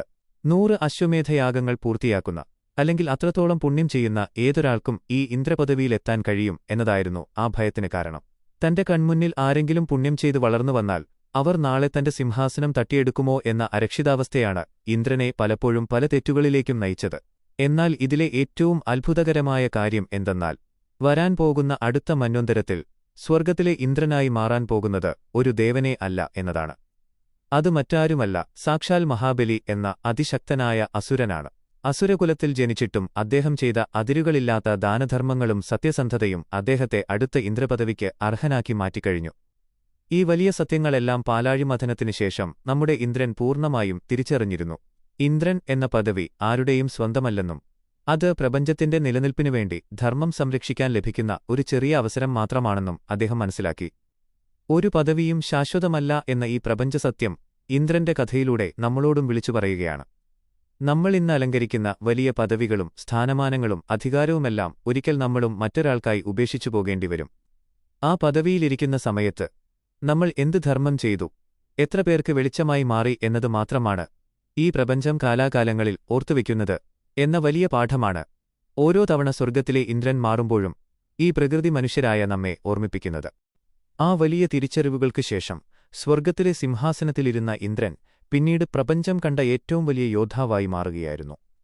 ഒരു ഭരണാധികാരി എന്നതിലുപരി പ്രപഞ്ചത്തിന്റെ സന്തുലിതാവസ്ഥ നിലനിർത്തുന്ന വലിയൊരു ശക്തിയായി അദ്ദേഹം സ്വയം മാറി. ഇന്ദ്രന്റെ നേട്ടങ്ങൾ കേവലം അസുരന്മാരെ വധിക്കുന്നതിൽ മാത്രം ഒതുങ്ങുന്നതായിരുന്നില്ല. മറിച്ച് പ്രപഞ്ചത്തിൽ ജീവൻ നിലനിർത്തുന്ന ഓരോ പ്രകൃതി പ്രതിഭാസങ്ങൾക്കും പിന്നിൽ അദ്ദേഹത്തിന്റെ വലിയ പോരാട്ടങ്ങളുടെ കഥകളുണ്ട്. വൃത്രനെ വധിച്ചതാണ് ഇന്ദ്രന്റെ ഏറ്റവും വലിയ നേട്ടമായി ലോകം വാഴ്ത്തുന്നത് എങ്കിലും അതിനു പിന്നിലെ മാനസികവും ശാരീരികവുമായ തയ്യാറെടുപ്പുകൾ നമ്മൾ മനസ്സിലാക്കേണ്ടതുണ്ട്. ലോകത്തിലെ മുഴുവൻ ജലവും തടഞ്ഞുവെച്ച ആ വലിയ അസുരനെ നേരിടാൻ ഇന്ദ്രൻ തന്റെ കഴിവിനെ പരമാവധി പരീക്ഷിക്കുകയായിരുന്നു. ഓരോ തവണ ആയുധം പ്രയോഗിക്കുമ്പോഴും അദ്ദേഹം തന്റെ ശക്തിയെ പുതിയ തലങ്ങളിലേക്ക് ഉയർത്തിക്കൊണ്ടിരുന്നു. ഒന്നിനു പുറകെ ഒന്നായി കൂടുതൽ കരുത്തരായ ശത്രുക്കളെ നേരിടുമ്പോൾ തന്റെ ശാരീരികവും മാനസികവുമായ അതിരുകളെ പടിപടിയായി അദ്ദേഹം വർദ്ധിപ്പിച്ചു. യുദ്ധക്കളത്തിൽ ശത്രുവിന്റെ ശക്തിക്കനുസരിച്ച് ഇന്ദ്രന്റെ രൂപവും ഭാവവും പലപ്പോഴും മാറിക്കൊണ്ടിരുന്നു. ചിലപ്പോൾ 1000 സൂര്യന്മാരുടെ പ്രകാശത്തോടെ അദ്ദേഹം ശത്രുക്കൾക്ക് മുന്നിൽ ജ്വലിച്ചുനിന്നു. മറ്റു ചിലപ്പോൾ സകലതിനെയും നശിപ്പിക്കുന്ന കൊടുങ്കാറ്റായി അദ്ദേഹം രൂപാന്തരം പ്രാപിച്ചു. ഈ അതിരുകളില്ലാത്ത ശക്തിയും ബുദ്ധിയും ഒത്തുചേർന്നപ്പോൾ ഇന്ദ്രൻ അജയ്യനായി മാറി. പ്രപഞ്ചത്തിൽ ഇരുട്ടുപരത്തിയ മറ്റൊരു വലിയ സംഭവമായിരുന്നു പണി എന്നറിയപ്പെടുന്ന അസുരന്മാർ പ്രപഞ്ചത്തിന്റെ വെളിച്ചമായ ദിവ്യപശുക്കളെ മോഷ്ടിച്ച് ഗുഹയ്ക്കുള്ളിൽ ഒളിപ്പിച്ചത്. വെളിച്ചം നഷ്ടപ്പെട്ട പ്രപഞ്ചത്തെ രക്ഷിക്കാൻ ഇന്ദ്രൻ വീണ്ടും ഇറങ്ങിത്തിരിച്ചു. സരമ എന്ന തന്റെ പ്രിയപ്പെട്ട നായയെ അവരെ അന്വേഷിക്കാൻ ഇന്ദ്രനയച്ചു. ഇരുട്ടിന്റെ ആഴങ്ങളിൽ നിന്നും ആ പശുക്കളെ കണ്ടെത്തി പുറത്തുകൊണ്ടുവന്നപ്പോൾ അത് കേവലം മൃഗങ്ങളെ രക്ഷിക്കുന്നതായിരുന്നില്ല, പകരം ലോകത്തിന് നഷ്ടപ്പെട്ട അറിവിന്റെയും പ്രകാശത്തിന്റെയും തിരിച്ചുവരവായിരുന്നു. ഇന്ദ്രന്റെ മറ്റൊരു വലിയ യുദ്ധം നമുജി എന്ന അസുരനുമായിട്ടായിരുന്നു. നമുജിയെ വധിക്കുക എന്നത് അത്ര എളുപ്പമുള്ള കാര്യമായിരുന്നില്ല. പകലോ രാത്രിയോ ആയുധം കൊണ്ടോ അല്ലാതെയോ നനഞ്ഞതോ ഉണങ്ങിയതോ ആയ ഒന്നും കൊണ്ടും തന്നെ കൊല്ലാൻ കഴിയില്ല എന്ന വലിയൊരു വരമായിരുന്നു നമുജിക്കുണ്ടായിരുന്നത്. ഇവിടെയാണ് ഇന്ദ്രന്റെ യഥാർത്ഥ ബുദ്ധിശക്തി ലോകം കണ്ടത്. പകലും രാത്രിയും അല്ലാത്ത സന്ധ്യാസമയത്ത് നനഞ്ഞതും ഉണങ്ങിയതും അല്ലാത്ത കടൽച്ചുരൽ അല്ലെങ്കിൽ കടൽപത ഉപയോഗിച്ചാണ് ഇന്ദ്രൻ ആ അസുരനെ വധിച്ചത്. വെറുമൊരു പോരാളിക്കപ്പുറം ചിന്തിക്കാൻ കഴിയുന്ന ഒരു മഹാബുദ്ധിമാൻ കൂടിയാണ് താനെന്ന് അദ്ദേഹം തെളിയിച്ചു. അതുപോലെ തന്നെ വലൻ എന്ന മറ്റൊരു വലിയ അസുരനുമായുള്ള യുദ്ധവും ഇന്ദ്രന്റെ ചരിത്രത്തിലെ സുവർണ അധ്യായമാണ്. വലിയ ഗുഹയ്ക്കുള്ളിൽ പ്രപഞ്ചത്തിന്റെ സമ്പത്ത് മുഴുവൻ ഒളിപ്പിച്ച വലനെ തന്റെ വജ്രായുധം കൊണ്ട് പർവ്വതം പിളർന്ന് ഇന്ദ്രൻ ഇല്ലാതാക്കി. ഈ വിജയങ്ങളെല്ലാം തന്നെ കേവലം ശത്രുക്കളെ ഇല്ലാതാക്കൽ മാത്രമല്ല, മറിച്ച് പ്രപഞ്ചത്തിന്റെ ക്രമം അല്ലെങ്കിൽ ഋതം നിലനിർത്താനുള്ള വലിയ ഇടപെടലുകളായിരുന്നു. നദികൾ കുഴുകാൻ വഴിതെളിച്ചതും പർവ്വതങ്ങൾക്ക് അതിരുകൾ നിശ്ചയിച്ചതും ആകാശത്തെയും ഭൂമിയെയും വേർതിരിച്ചു നിർത്തിയതും ഇന്ദ്രന്റെ വലിയ നേട്ടങ്ങളായി പ്രപഞ്ചം ഇന്നും ഓർക്കുന്നു. തനിക്ക് ലഭിച്ച സ്വർഗ്ഗത്തിലെ സിംഹാസനം വെറുമൊരു ആഡംബരമല്ല, മറിച്ച് നിരന്തരമായ പോരാട്ടങ്ങളിലൂടെയും ത്യാഗങ്ങളിലൂടെയും നിലനിർത്തേണ്ട വലിയൊരു ഉത്തരവാദിത്തമാണെന്ന് അദ്ദേഹം തെളിയിച്ചു. മഴയായും ഇടിമിന്നലായും കൊടുങ്കാറ്റായും പ്രകൃതിയിൽ ഇന്ദ്രൻ നിറഞ്ഞു നിൽക്കുമ്പോൾ അത് ഭൂമിയിലെ ജീവന്റെ നിലനിൽപ്പിന് ആധാരമായി മാറുകയാണ്. വരണ്ടുണങ്ങിയ ഭൂമിയിലേക്ക് ആദ്യത്തെ മഴത്തുള്ളി വീഴുമ്പോൾ അതിൽ ഇന്ദ്രന്റെ വിജയങ്ങളുടെ ആഘോഷമുണ്ട്. പ്രപഞ്ചം മുഴുവൻ ഭയന്നു നിൽക്കുന്ന സമയങ്ങളിൽ ഇരുട്ടിനെ കീറിമുറിച്ചുകൊണ്ട് ആകാശത്ത് തെളിയുന്ന ഇടിമിന്നൽ ഇന്ദ്രന്റെ വജ്രായുധത്തിന്റെ തിളക്കമാണ്. ഓരോ തവണ ആ തിളക്കം കാണുമ്പോഴും ധർമ്മം സംരക്ഷിക്കാൻ ഒരാൾ എപ്പോഴും ജാഗരൂകനായി ഇരിപ്പുണ്ട് എന്ന വലിയ സന്ദേശമാണ് പ്രകൃതി നമുക്ക് നൽകുന്നത്. ഈ വലിയ നേട്ടങ്ങൾക്കെല്ലാം അപ്പുറം ഇന്ദ്രൻ മനുഷ്യരായ നമുക്ക് നൽകുന്ന ഏറ്റവും വലിയ പാഠമെന്തെന്നാൽ, നമ്മൾ എത്ര വലിയവരായാലും നമ്മുടെ മുന്നിൽ വരുന്ന വെല്ലുവിളികളെ നേരിടാൻ നമ്മളെപ്പോഴും തയ്യാറായിരിക്കണം എന്നതാണ്. അഹങ്കാരമില്ലാതെ സ്വന്തം കടമകൾ മനസ്സിലാക്കി പ്രകൃതിയോടും സഹജീവികളോടും കരുണയോടുകൂടി പ്രവർത്തിക്കുമ്പോൾ മാത്രമാണ് ഒരാൾ യഥാർത്ഥത്തിൽ ഇന്ദ്രനെപ്പോലെ വലിയവനാകുന്നത്. സ്വർഗ്ഗത്തിലെ രാജാവായി ഇരുന്നുകൊണ്ട് ലോകത്തിന്റെ മുഴുവൻ ഭാരവും തന്റെ ചുമലിലേറ്റിയ ആ വലിയ പോരാളിയുടെ കഥ കേവലം പുരാണങ്ങളിൽ മാത്രം ഒതുങ്ങുന്ന ഒന്നല്ല. അത് കാലഘട്ടങ്ങളെ അതിജീവിച്ച് ഇന്നും നമ്മുടെ മുന്നിൽ ഒരു വലിയ വെളിച്ചമായി നിൽക്കുകയാണ്. ഈ പ്രപഞ്ചം ഉള്ളിടത്തോളം കാലം ഇന്ദ്രന്റെ ഈ വലിയ നേട്ടങ്ങൾ മനുഷ്യർക്കും ദേവന്മാർക്കും ഒരുപോലെ ആവേശം നൽകിക്കൊണ്ടിരിക്കും. അദ്ദേഹത്തിന്റെ ഓരോ പോരാട്ടങ്ങളും നമ്മുടെ ഉള്ളിലെ ഭയത്തെ ഇല്ലാതാക്കാനും കൂടുതൽ കരുത്തോടെ മുന്നോട്ടു നടക്കാനും നമ്മെ സഹായിക്കുന്നു. ആ വലിയ സിംഹാസനത്തിൽ ഇരുന്നുകൊണ്ട് അദ്ദേഹം നേടിയെടുത്ത ഓരോ വിജയവും ധർമ്മത്തിന്റെ വിജയമായിരുന്നു. അത് എക്കാലവും പ്രപഞ്ചത്തിന്റെ ഹൃദയത്തിൽ മായാതെ നിൽക്കും. ഇന്ദ്രന്റെ നേട്ടങ്ങളെക്കുറിച്ച് പറയുമ്പോൾ വെറുമൊരു ദേവന്റെ ശക്തിപ്രകടനം എന്നതിലുപരി പ്രകൃതിയുടെ വലിയൊരു പരിണാമം കൂടിയാണ് നാം കാണേണ്ടത്. ലോകം രൂപപ്പെടുന്ന സമയത്ത് സകലതും അരാജകത്വത്തിലായിരുന്നപ്പോൾ ഒരു ഭരണാധികാരി എങ്ങനെയാണ് എല്ലാം ക്രമപ്പെടുത്തിയത് എന്നതിന്റെ ഏറ്റവും വലിയ ഉദാഹരണമാണ് അദ്ദേഹത്തിന്റെ ജീവിതം. പണ്ട് പർവ്വതങ്ങൾക്ക് ചിറകുകൾ ഉണ്ടായിരുന്നുവെന്നും അവ ആകാശത്തിലൂടെ പറന്നു നടന്നു തോന്നുമ്പോൾ എവിടെയെങ്കിലും ചെന്നിരിക്കുമായിരുന്നുവെന്നും ഒരു കഥയുണ്ട്. വലിയ പർവ്വതങ്ങൾ ഇങ്ങനെ പറന്നു നടക്കുന്നത് ഭൂമിയിലെ ജീവജാലങ്ങൾക്ക് വലിയ ഭീഷണിയായി മാറി. ഏതു നിമിഷവും വലിയൊരു പർവ്വതം തങ്ങളുടെ മേൽ വീഴാമെന്ന ഭയത്തോടെയാണ് ഭൂമിയിലെ എല്ലാ ജീവികളും കഴിഞ്ഞിരുന്നത്. ഇവിടെയാണ് ഇന്ദ്രൻ തന്റെ അധികാരത്തിന്റെ ഏറ്റവും ശക്തമായ ഇടപെടൽ നടത്തിയത്. ഭൂമിയുടെ സന്തുലിതാവസ്ഥ നിലനിർത്താൻ വേണ്ടി അദ്ദേഹം തന്റെ വജ്രായുധം ഉപയോഗിച്ച് പർവ്വതങ്ങളുടെ ചിറകുകൾ വെട്ടിമാറ്റി. അതോടെ പർവ്വതങ്ങൾ ഭൂമിയിൽ ഒരിടത്ത് ഉറച്ചു നിൽക്കാൻ തുടങ്ങി. ഇത് കേവലം ഒരു പുരാണകഥയായി തള്ളിക്കളയാവുന്ന ഒന്നല്ല, മറിച്ച് പ്രകൃതിയിലെ വലിയ മാറ്റങ്ങളെ ഒരു രാജാവ് എങ്ങനെ നിയന്ത്രിച്ചു എന്നതിന്റെ പ്രതീകാത്മകമായ വിവരണമാണ്. വലിയ കുഴപ്പങ്ങളുണ്ടാക്കുന്ന ശക്തികളെ ഒരിടത്ത് ഉറപ്പിച്ചു നിർത്താൻ കഴിവുള്ളവനാണ് യഥാർത്ഥ ഭരണാധികാരി എന്ന് അദ്ദേഹം തെളിയിച്ചു. അതുപോലെ തന്നെ നദികളെ വഴിതിരിച്ചുവിട്ടതും ഇന്ദ്രന്റെ വലിയൊരു നേട്ടമാണ്. ആരുടെയും നിയന്ത്രണമില്ലാതെ എങ്ങോട്ടൊക്കെയോ ഒഴുകിയിരുന്ന വലിയ നദികൾക്ക് കൃത്യമായ ഒരു പാത ഒരുക്കിക്കൊടുത്തത് ഇന്ദ്രനാണ്. അദ്ദേഹം തന്റെ വജ്രായുധം കൊണ്ട് ഭൂമിയിൽ വലിയ ചാലുകൾ കീറി അതിലൂടെ നദികളെ സമുദ്രത്തിലേക്കെത്തിച്ചു. അങ്ങനെ ഭൂമിയിലെ കൃഷിക്കും ജീവന്റെ നിലനിൽപ്പിനും ആവശ്യമായ വെള്ളം കൃത്യമായി ലഭിക്കുന്നുണ്ടെന്ന് അദ്ദേഹം ഉറപ്പുവരുത്തി. പ്രപഞ്ചത്തിന്റെ ജലവിതരണം നിയന്ത്രിക്കുന്ന ഒരു വലിയ എഞ്ചിനീയറുടെ റോളാണ് ഇന്ദ്രൻ അവിടെ ചെയ്തത്. അദ്ദേഹത്തിന്റെ ഓരോ പ്രവൃത്തിയിലും ഒരു വലിയ ലക്ഷ്യമുണ്ടായിരുന്നു. ഒരു മരത്തിൽ ഇലകൾ തളിർക്കുന്നതുമുതൽ കടലിൽ തിരമാലകൾ ഉണ്ടാകുന്നതുവരെ എല്ലാത്തിനും പിന്നിൽ ഇന്ദ്രന്റെ വലിയൊരു കാവലുണ്ടെന്ന് പുരാണങ്ങൾ പറയുന്നു. ഈ വലിയ ഉത്തരവാദിത്തങ്ങളെല്ലാം ഏറ്റെടുക്കുമ്പോൾ അദ്ദേഹത്തിന്റെ ശരീരം കൂടുതൽ കരുത്താർജിച്ചുകൊണ്ടിരുന്നു. ഓരോ ദിവസവും അദ്ദേഹം ചെയ്യുന്ന പ്രവൃത്തികൾ അദ്ദേഹത്തിന്റെ പേശികളെ കൂടുതൽ ദൃഢമാക്കി. തളരാതെ വിശ്രമിക്കാതെ ധർമ്മത്തിനുവേണ്ടി പോരാടുമ്പോൾ അദ്ദേഹത്തിന്റെ മനസ്സ് ഒരു വലിയ ഇരുമ്പുകോട്ട പോലെയായി മാറി. എത്ര വലിയ അസുരന്മാർ വന്നാലും അവരെ നേരിടാൻ തക്കവണ്ണം അദ്ദേഹത്തിന്റെ ആത്മവിശ്വാസം വളർന്നിരുന്നു. ശത്രുക്കളുടെ ശക്തി എത്രത്തോളം കൂടുന്നുവോ അത്രത്തോളം ഇന്ദ്രന്റെ ഉള്ളിലെ തീയും വർദ്ധിച്ചു. ഒരു കൊടുങ്കാറ്റ് വീശുന്നതുപോലെയാണ് അദ്ദേഹം യുദ്ധക്കളത്തിലേക്ക് കടന്നുവരുന്നത്. ശത്രുവിന്റെ കണ്ണുകളിലേക്ക് നോക്കുമ്പോൾ തന്നെ അവരുടെ പാതി ജീവൻ പോകുന്ന തരത്തിൽ അദ്ദേഹത്തിന്റെ നോട്ടത്തിന് ശക്തിയുണ്ടായിരുന്നു. അദ്ദേഹത്തിന്റെ വിജയങ്ങളെല്ലാം സ്വർഗ്ഗത്തിൽ വലിയ ആഘോഷങ്ങളായി മാറി. എന്നാൽ ആ ആഘോഷങ്ങൾക്കിടയിലും അദ്ദേഹത്തിന്റെ കണ്ണുകൾ എപ്പോഴും പ്രപഞ്ചത്തിന്റെ അതിരുകളിലേക്ക് നീണ്ടിരുന്നു. ഇനിയും എവിടെയെങ്കിലും ഇരുട്ടുണ്ടോയെന്ന് അദ്ദേഹം എപ്പോഴും അന്വേഷിച്ചുകൊണ്ടിരുന്നു. ഒരു രാജാവിനും ഒരിക്കലും പൂർണ്ണമായി വിശ്രമിക്കാൻ കഴിയില്ല എന്ന സത്യം അദ്ദേഹം അനുഭവിച്ചറിയുകയായിരുന്നു. അദ്ദേഹത്തിന്റെ ജീവിതം മുഴുവൻ ഒരു വലിയ യാത്രയായിരുന്നു. ഇരുട്ടിൽ നിന്നും വെളിച്ചത്തിലേക്കുള്ള യാത്ര, അധർമ്മത്തിൽ നിന്നും ധർമ്മത്തിലേക്കുള്ള യാത്ര. ആ യാത്രയിൽ അദ്ദേഹം ഒരുപാട് കാര്യങ്ങൾ പഠിച്ചു. അധികാരത്തിന്റെ അഹങ്കാരത്തിൽ നിന്നും തുടങ്ങി, പിന്നീട് പരാജയത്തിന്റെ രുചിയറിഞ്ഞ്, അവസാനം വലിയൊരു തിരിച്ചറിവിലൂടെ പ്രപഞ്ചത്തിന്റെ യഥാർത്ഥ കാവൽക്കാരനായി മാറുന്ന ആ വലിയ പരിണാമമാണ് ഇന്ദ്രന്റെ ഏറ്റവും വലിയ നേട്ടം. പുറത്തുള്ള ശത്രുക്കളെ തോൽപ്പിക്കുന്നതിനേക്കാൾ വലിയ നേട്ടം സ്വന്തം ഉള്ളിലെ അഹങ്കാരത്തെ തോൽപ്പിക്കുന്നതാണെന്ന് അദ്ദേഹം ലോകത്തിന് കാണിച്ചുകൊടുത്തു. അതുകൊണ്ടാണ് ഇന്ന് സ്വർഗ്ഗത്തിലെ ഏറ്റവും വലിയ സിംഹാസനത്തിലിരിക്കുമ്പോഴും ഇന്ദ്രൻ വെറുമൊരു ഭരണാധികാരിയല്ലാതെ പ്രപഞ്ചത്തിന്റെ സ്പന്ദനമായി മാറുന്നത്. അദ്ദേഹത്തിന്റെ കഥകൾ കേൾക്കുമ്പോൾ നമ്മുടെ ഉള്ളിലും ആ വലിയ ഊർജ്ജം നിറയണം. എന്ത് പ്രതിസന്ധി വന്നാലും അതിനെ ധൈര്യത്തോടെ നേരിടാൻ നമ്മളും തയ്യാറാകണം. അതാണ് ഇന്ദ്രന്റെ നേട്ടങ്ങൾ നമുക്ക് നൽകുന്ന ഏറ്റവും വലിയ സന്ദേശം. ഇന്ദ്രന്റെ നേട്ടങ്ങളെക്കുറിച്ച് പറയുമ്പോൾ സ്വാഭാവികമായും നമ്മുടെ മനസ്സിൽ ഉയർന്നുവരുന്ന മറ്റൊരു വലിയ ചോദ്യമുണ്ട്. സ്വർഗ്ഗത്തിലെ മറ്റു ദേവന്മാരുമായി താരതമ്യം ചെയ്യുമ്പോൾ ഇന്ദ്രന്റെ യഥാർത്ഥ ശക്തി എത്രത്തോളമാണ് എന്നത്. പ്രപഞ്ചത്തിലെ ഏറ്റവും വലിയ പോരാളികളുടെ ശക്തികൾ തമ്മിൽ ഒരു താരതമ്യം നടത്തുമ്പോൾ അതൊരു സാധാരണ കണക്കുകൂട്ടലായിരിക്കില്ല.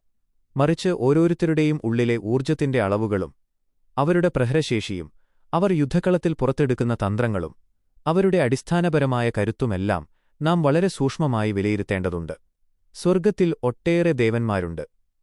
അഗ്നി, വായു, വരുണൻ, യമൻ, സൂര്യൻ എന്നിങ്ങനെ ഓരോരുത്തർക്കും അവരുടേതായ വലിയ ശക്തികളുമുണ്ട്.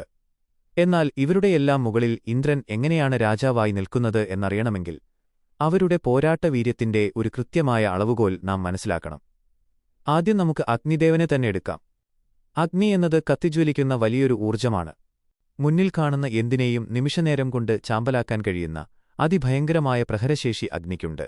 എന്നാൽ അഗ്നിയുടെ ശക്തി പലപ്പോഴും സ്വന്തം നിയന്ത്രണത്തിൽ നിൽക്കുന്ന ഒന്നല്ല. സ്വന്തമായി ഒരു കൃത്യമായ രൂപമോ അതിരുകളോ ഇല്ലാതെ പടർന്നു പിടിക്കുന്ന ആ വലിയ ഊർജ്ജത്തെ യുദ്ധക്കളത്തിൽ പലപ്പോഴും അഗ്നിക്ക് തന്നെ പൂർണ്ണമായി നിയന്ത്രിക്കാൻ കഴിഞ്ഞെന്നു വരില്ല. എന്നാൽ ഇന്ദ്രന്റെ ശക്തി അങ്ങനെയല്ല.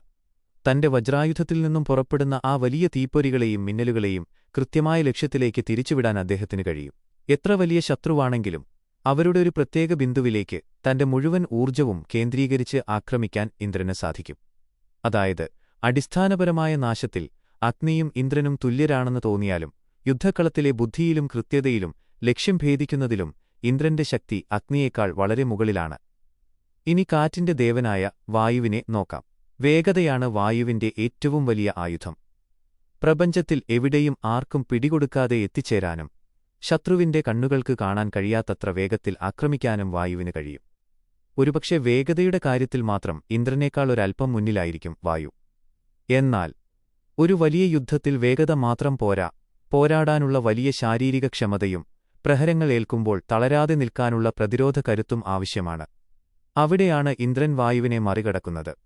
എത്ര വലിയ പ്രഹരമേറ്റാലും ഒരു പോറൽ പോലും ഏൽക്കാത്ത വിധം ഇന്ദ്രന്റെ ശരീരം കഠിനമായ പോരാട്ടങ്ങളിലൂടെ പാകപ്പെട്ടതാണ്. വേഗതയെ തടഞ്ഞു നിർത്താൻ കഴിയുന്ന അതികഠിനമായ ശാരീരിക കരുത്ത് ഇന്ദ്രന്റെ മാത്രം പ്രത്യേകതയാണ്. പണ്ടുകാലത്ത് വരുണനായിരുന്നു ദേവന്മാരിൽ ഏറ്റവും വലിയ ശക്തിയെന്ന് വിശ്വസിച്ചിരുന്ന ഒരു കാലഘട്ടമുണ്ടായിരുന്നു. പ്രപഞ്ചത്തിന്റെ നിയമങ്ങൾ കാത്തുസൂക്ഷിക്കുന്ന വലിയൊരു മാന്ത്രിക ശക്തി വരുണനുണ്ടായിരുന്നു. എന്നാൽ കാലം മുന്നോട്ടു പോയപ്പോൾ, അസുരന്മാരുമായുള്ള വലിയ യുദ്ധങ്ങൾ നിരന്തരമുണ്ടായപ്പോൾ, പ്രപഞ്ചത്തിന് കേവലം നിയമങ്ങൾ പാലിക്കുന്ന ഒരാളെയല്ല, മറിച്ച് മുന്നിൽ നിന്ന് പൊരുതുന്ന കരുത്തുറ്റ ഒരു വലിയ പോരാളിയെ ആവശ്യമായി വന്നു. അവിടെയാണ് ഇന്ദ്രൻ തന്റെ യഥാർത്ഥ ശക്തി പൂർണ്ണമായും പുറത്തെടുത്തത്. ഇന്ദ്രന്റെ ശക്തി എപ്പോഴും ഒരേപോലെ നിൽക്കുന്ന ഒന്നല്ല എന്നതാണ് ഇതിലെ ഏറ്റവും വലിയ അത്ഭുതം.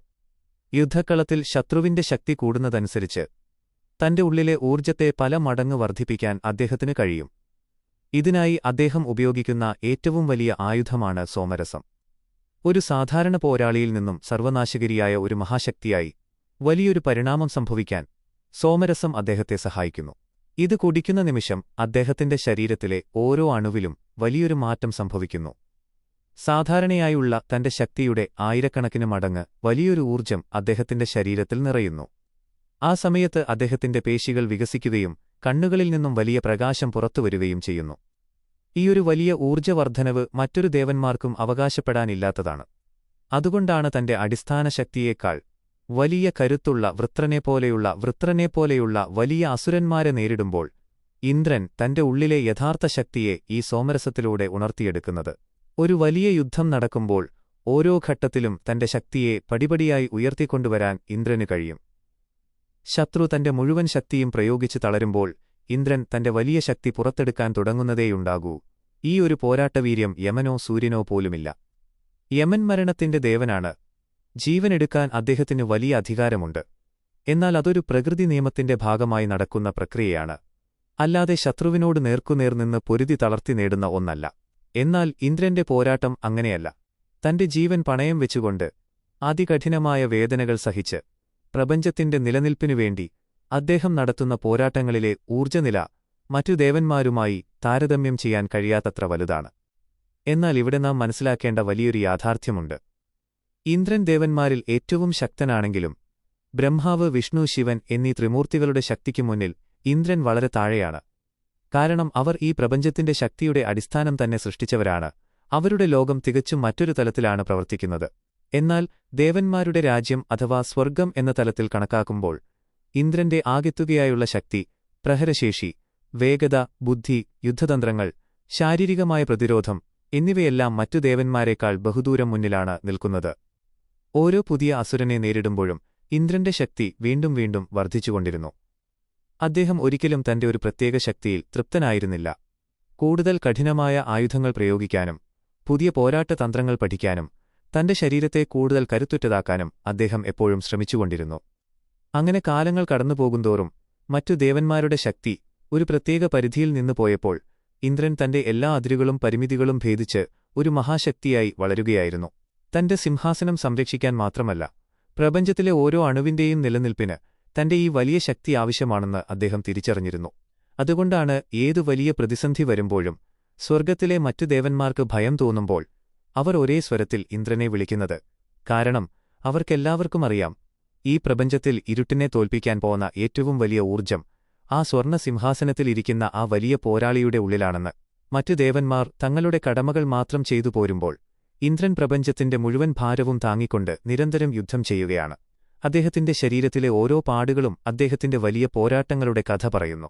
ഒരു വലിയ മരം കാറ്റിലും മഴയിലും ഇളകാതെ നിൽക്കുന്നതുപോലെ എത്ര വലിയ ശത്രുക്കൾ വന്നാലും ഇന്ദ്രൻ അവർക്കു മുന്നിൽ പർവ്വതം പോലെ ഉറച്ചു നിൽക്കുന്നു. തന്റെ വജ്രായുധം കൈയിലേന്തി അദ്ദേഹം ആകാശത്ത് നിൽക്കുമ്പോൾ മറ്റു ദേവന്മാർ അദ്ദേഹത്തിന്റെ ആ വലിയ ഊർജ്ജത്തിനു മുന്നിൽ വെറും കാഴ്ചക്കാരായി മാറുകയാണ് പതിവ്. അത്രത്തോളം ഭയപ്പെടുത്തുന്നതും എന്നാൽ പ്രപഞ്ചത്തിന് അത്രത്തോളം സുരക്ഷ നൽകുന്നതുമായ വലിയൊരു ശക്തിയുടെ ഉറവിടമാണ് സ്വർഗത്തിലെ രാജാവായ സാക്ഷാൽ ഇന്ദ്രൻ. ഇന്ദ്രന്റെ ഈ വലിയ ശക്തിയും അജയ്യമായ പോരാട്ടവീര്യവും സ്വർഗത്തിലെ മറ്റു ദേവന്മാർക്ക് വലിയ ആശ്വാസമായിരുന്നുവെങ്കിലും കാലത്തിന്റെ കണക്കുപുസ്തകത്തിൽ ആർക്കും എപ്പോഴും വിജയിക്കാൻ കഴിയില്ല എന്നൊരു വലിയ സത്യം ഒളിഞ്ഞിരിപ്പുണ്ടായിരുന്നു. പ്രപഞ്ചത്തിലെ ഏറ്റവും വലിയ ശക്തിയായി ഇന്ദ്രൻ മാറിയെങ്കിലും ആ ശക്തിയെ വെല്ലുവിളിക്കാൻ പര്യാപ്തമായ മറ്റൊരു വലിയ ഇരുട്ടുഭൂമിയിൽ രൂപം കൊള്ളുകയായിരുന്നു. അത് മറ്റാരുമല്ല, ലങ്കാധിപതിയായ സാക്ഷാൽ രാവണനായിരുന്നു. വരബലങ്ങൾ കൊണ്ടും അഹങ്കാരം കൊണ്ടും പ്രപഞ്ചത്തെ മുഴുവൻ തന്റെ കാൽക്കീഴിലാക്കാൻ മോഹിച്ച രാവണന്റെ കണ്ണുകൾ സ്വാഭാവികമായും ചെന്നെത്തിയത് സ്വർഗ്ഗത്തിലെ ഇന്ദ്രന്റെ ആ വലിയ സ്വർണസിംഹാസനത്തിലായിരുന്നു.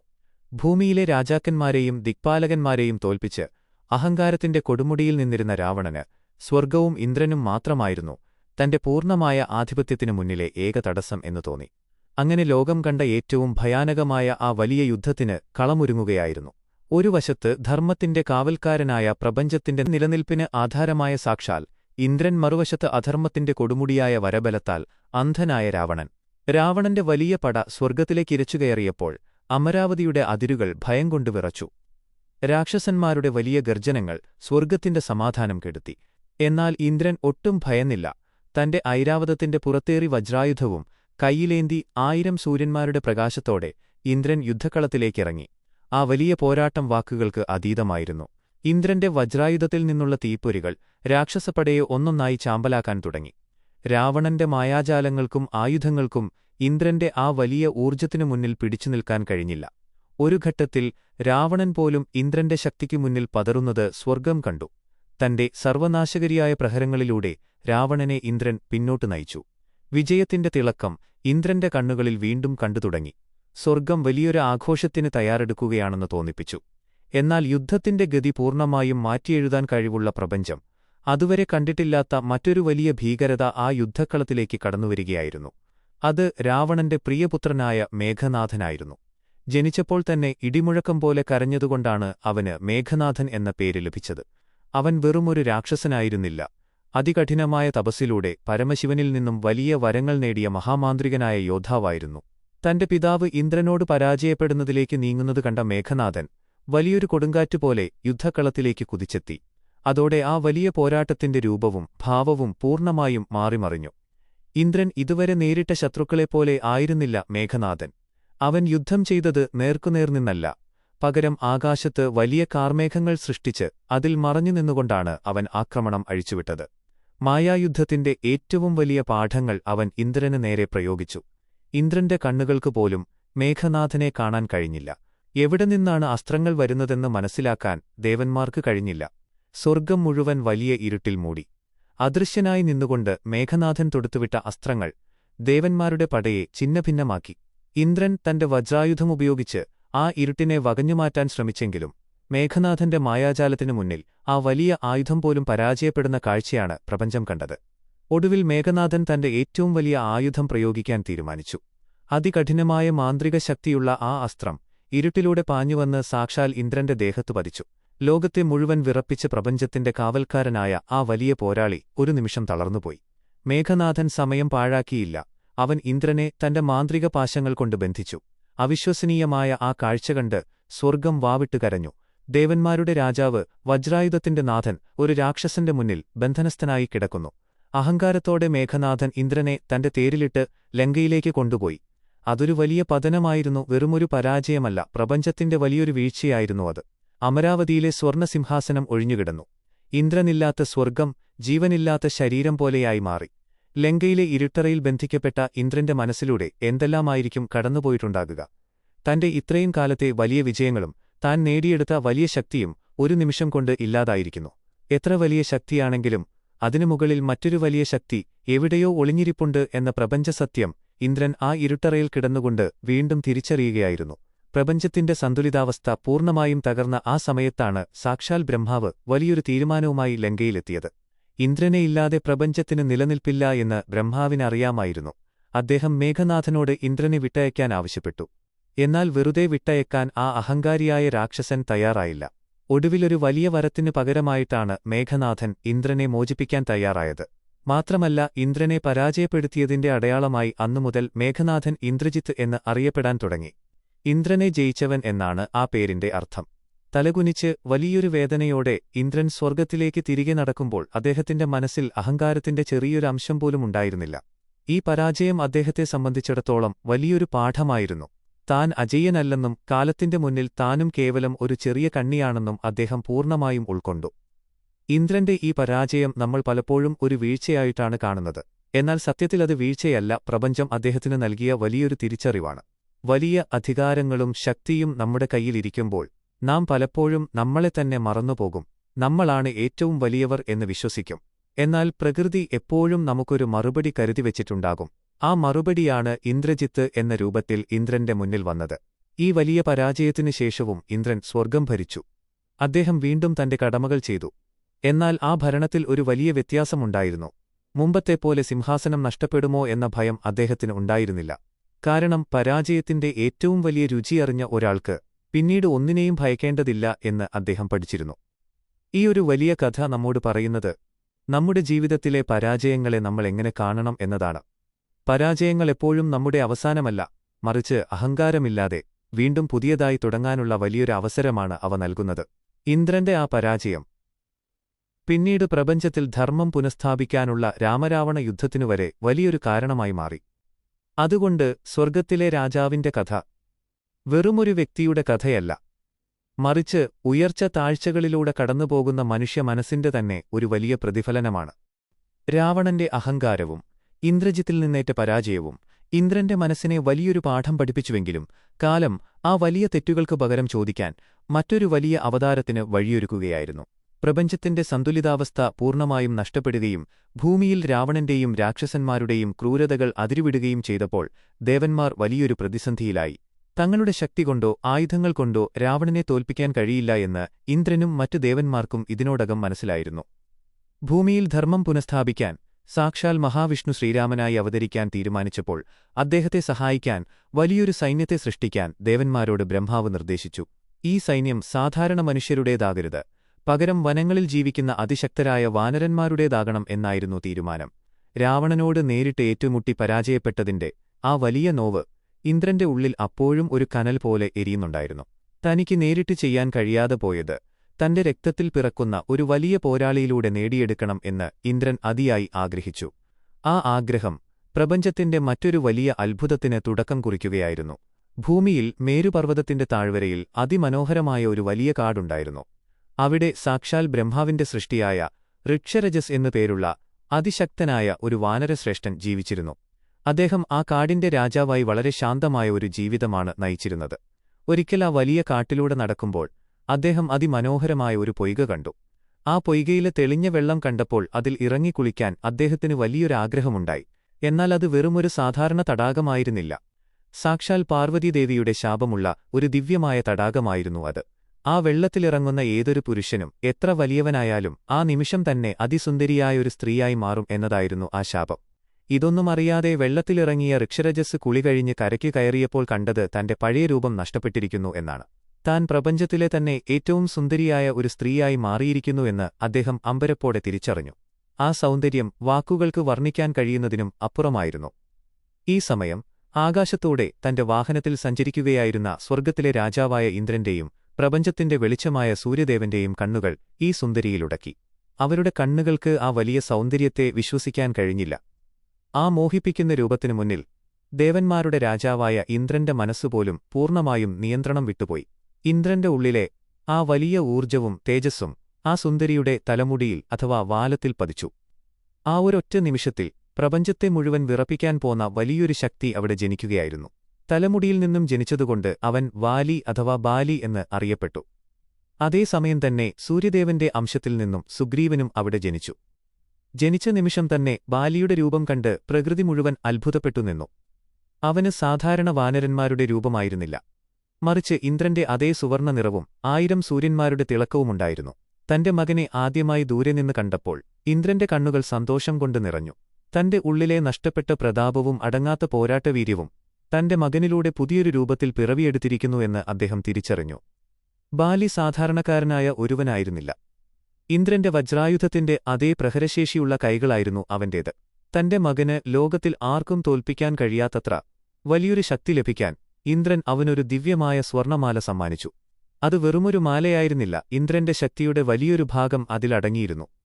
ആ മാല കഴുത്തിലുള്ളപ്പോൾ ബാലിയുടെ മുന്നിൽ യുദ്ധത്തിനു വരുന്ന ഏതൊരു എതിരാളിയുടെയും പാതി ശക്തി കൂടി ബാലിയിലേക്ക് ആകർഷിക്കപ്പെടും എന്ന വലിയൊരു അനുഗ്രഹമാണ് ഇന്ദ്രൻ തന്റെ മകന് നൽകിയത്. ഇതൊരു സാധാരണ വരമായിരുന്നില്ല. ലങ്കയിലെ ആ ഇരുട്ടറയിൽ താൻ അനുഭവിച്ച വേദനകൾക്കും അപമാനങ്ങൾക്കുമുള്ള ഇന്ദ്രന്റെ ഏറ്റവും വലിയ മറുപടിയായിരുന്നു അത്. കാരണം പിന്നീട് കാലം കണ്ടത് ലോകത്തെ മുഴുവൻ ഭയപ്പെടുത്തിയ ലങ്കാധിപതിയായ അതേ രാവണനെ ഇന്ദ്രന്റെ മകനായ സാക്ഷാൽ ബാലി തന്റെ കക്ഷത്തിൽ വെച്ച് ഞെരുക്കി ലോകം മുഴുവൻ 4 സമുദ്രങ്ങളിലും ചുറ്റിക്കൊണ്ട് നടന്ന് അപമാനിക്കുന്നതാണ്. രാവണൻ എത്ര ശ്രമിച്ചിട്ടും ബാലിയുടെ പിടിയിൽ നിന്നും രക്ഷപ്പെടാൻ കഴിഞ്ഞില്ല.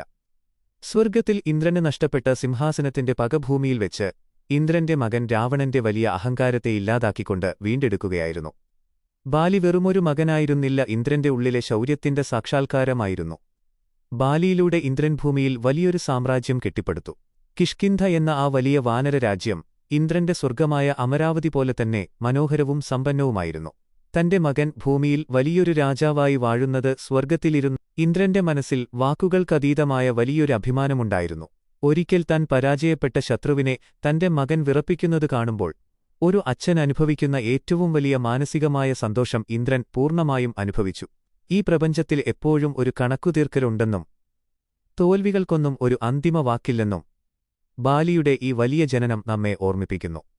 ഇന്ദ്രന്റെ ശക്തി മുഴുവൻ ആവാഹിച്ചുകൊണ്ട് ജനിച്ച ബാലി രാമായണത്തിലെ ഏറ്റവും ശക്തനായ കഥാപാത്രമായി മാറിയതിനു പിന്നിൽ ഇന്ദ്രന്റെ വലിയൊരു പ്രതികാരത്തിന്റെ വലിയൊരു ലക്ഷ്യത്തിന്റെ കഥ കൂടിയുണ്ട്.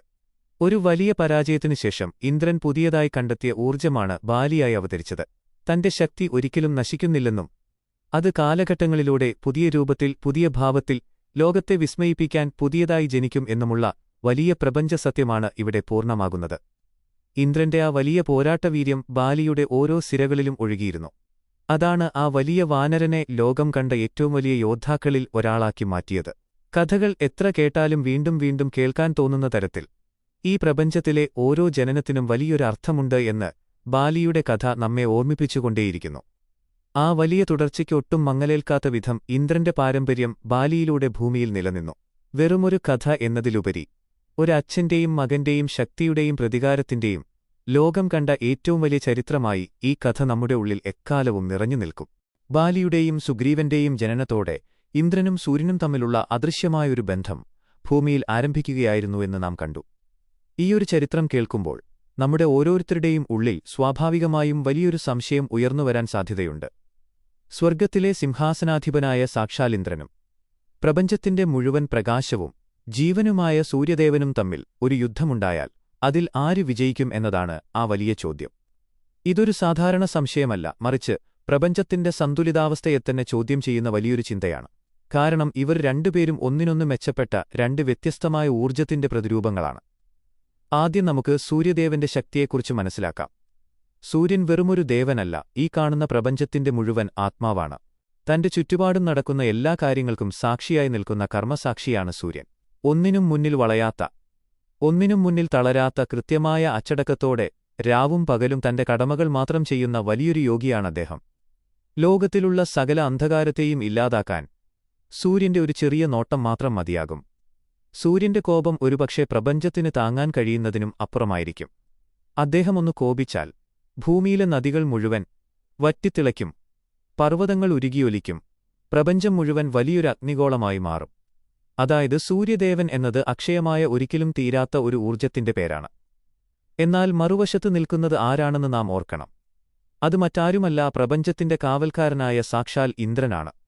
സൂര്യൻ ഒരു നിശ്ചലമായ വലിയ ശക്തിയാണെങ്കിൽ ഇന്ദ്രൻ എപ്പോഴും മാറിക്കൊണ്ടിരിക്കുന്ന പ്രകൃതിയുടെ വലിയൊരു പ്രവാഹമാണ്. യുദ്ധതന്ത്രങ്ങളിൽ ഇന്ദ്രനെ വെല്ലാൻ പ്രപഞ്ചത്തിലാരുമില്ല. ഇന്ദ്രന്റെ വജ്രായുധം ലക്ഷ്യം തെറ്റാത്ത ഒന്നാണ്. അസുരന്മാരുമായുള്ള നിരന്തരമായ പോരാട്ടങ്ങളിലൂടെ തന്റെ ശരീരത്തെയും മനസ്സിനെയും ഉരുക്കുപോലെ മാറ്റിയ വലിയൊരു യോദ്ധാവാണദ്ദേഹം. ഇപ്പോൾ ഇവർ രണ്ടുപേരും തമ്മിൽ വലിയൊരു യുദ്ധം നടക്കുകയാണെന്ന് ഒന്ന് സങ്കൽപ്പിച്ചു നോക്കൂ. ആകാശം മുഴുവൻ സൂര്യന്റെ തീക്ഷ്ണമായ കിരണങ്ങൾ കൊണ്ട് നിറയുമ്പോൾ ഇന്ദ്രൻ തന്റെ വലിയ ആയുധമായ കാർമേഘങ്ങളെ അഴിച്ചുവിടും. സൂര്യന്റെ പ്രകാശത്തെ തടഞ്ഞു നിർത്താൻ പ്രപഞ്ചത്തിൽ ആ വലിയ കറുത്ത കാർമേഘങ്ങൾക്ക് മാത്രമേ കഴിയുകയുള്ളൂ. വലിയ കൊടുങ്കാറ്റുകൾ സൃഷ്ടിച്ച് ഇന്ദ്രൻ സൂര്യന്റെ രഥത്തെ തടയാൻ ശ്രമിക്കും. തന്റെ വജ്രായുധം കൊണ്ട് വലിയ ഇടിമുഴക്കങ്ങൾ ഉണ്ടാക്കി സൂര്യന്റെ ചൂടിനെ ഇന്ദ്രൻ പ്രതിരോധിക്കും. ആ യുദ്ധം കാണാൻ ദേവന്മാർക്ക് പോലും ഭയമായിരിക്കും. സൂര്യൻ തന്റെ ചൂട് കൂട്ടിക്കൊണ്ടേയിരിക്കും, അപ്പോൾ ഇന്ദ്രൻ മഴയുടെ ശക്തിയും വർദ്ധിപ്പിക്കും. ഈ വലിയ പോരാട്ടത്തിൽ ആര് വിജയിക്കും എന്ന് ചോദിച്ചാൽ അതിന് പ്രകൃതി നൽകുന്ന ഉത്തരം വളരെ വ്യക്തമാണ്. ഈ യുദ്ധത്തിൽ ആരും വിജയിക്കില്ല എന്നതാണ് സത്യം. കാരണം ഇവരിൽ ആര് വിജയിച്ചാലും പ്രപഞ്ചത്തിന്റെ അവസാനമായിരിക്കും അത്. സൂര്യൻ ജയിച്ചാൽ ഭൂമി മുഴുവൻ വരണ്ടുണങ്ങി വെണ്ണീറായി മാറും. ഒരു തുള്ളി വെള്ളം പോലുമില്ലാതെ സർവ്വജീവജാലങ്ങളും കത്തിനശിച്ചുപോകും. ഇനി ഇന്ദ്രനാണ് ജയിക്കുന്നതെങ്കിലോ സൂര്യന്റെ പ്രകാശം പൂർണ്ണമായും ഇല്ലാതാകും. ലോകം മുഴുവൻ കൂരിരുട്ടിലാകും. നിരന്തരമായ മഴ കാരണം ഭൂമി മുഴുവൻ വെള്ളത്തിനടിയിലായി വലിയൊരു പ്രളയം സംഭവിക്കും. അതിനാൽ പ്രപഞ്ചം നിലനിൽക്കണമെങ്കിൽ ഇവർ രണ്ടുപേരും ഒരിക്കലും പരസ്പരം പോരടിക്കരുത്. സത്യത്തിൽ ഇവർ രണ്ടുപേരും ശത്രുക്കളല്ല, പരസ്പരം ആശ്രയിച്ചു നിൽക്കുന്ന വലിയ രണ്ട് ശക്തികളാണ്. ഇന്ദ്രന് തന്റെ മഴ പെയ്യിക്കണമെങ്കിൽ ആകാശത്ത് കാർമേഘങ്ങളുണ്ടാകണം. ആ കാർമേഘങ്ങളുണ്ടാകണമെങ്കിൽ സമുദ്രത്തിലെ വെള്ളം ചൂടായി മുകളിലേക്ക് പോകണം. അതിന് സൂര്യന്റെ ചൂട് കൂടിയേ തീരൂ. അതുപോലെ സൂര്യന്റെ ചൂട് വല്ലാതെ കൂടുമ്പോൾ ഭൂമിയെ തണുപ്പിക്കാൻ ഇന്ദ്രന്റെ മഴ അനിവാര്യമാണ്. ഒരാളില്ലാതെ മറ്റൊരാൾക്ക് പൂർണ്ണതയില്ല എന്ന വലിയ സത്യമാണ് പ്രകൃതി ഇവർക്കിടയിൽ ഒളിപ്പിച്ചുവച്ചിരിക്കുന്നത്. അവരുടെ ശക്തിയുടെ ഈ വലിയ സന്തുലിതാവസ്ഥയാണ് ഭൂമിയിൽ നമ്മൾ കാണുന്ന രാവും പകലും മഴയും വെയിലുമെല്ലാം. ഒരു രഥത്തിന്റെ രണ്ട് ചക്രങ്ങൾ പോലെയാണ് ഇവർ പ്രപഞ്ചത്തെ മുന്നോട്ട് നയിക്കുന്നത്. എന്നാൽ ഇവരുടെ അംശങ്ങളായ ബാലിയും സുഗ്രീവനും തമ്മിൽ ഭൂമിയിൽ നടന്ന വലിയ യുദ്ധം ഈ രണ്ട് ഊർജങ്ങൾ തമ്മിലുള്ള പരോക്ഷമായൊരു പോരാട്ടമായിരുന്നു.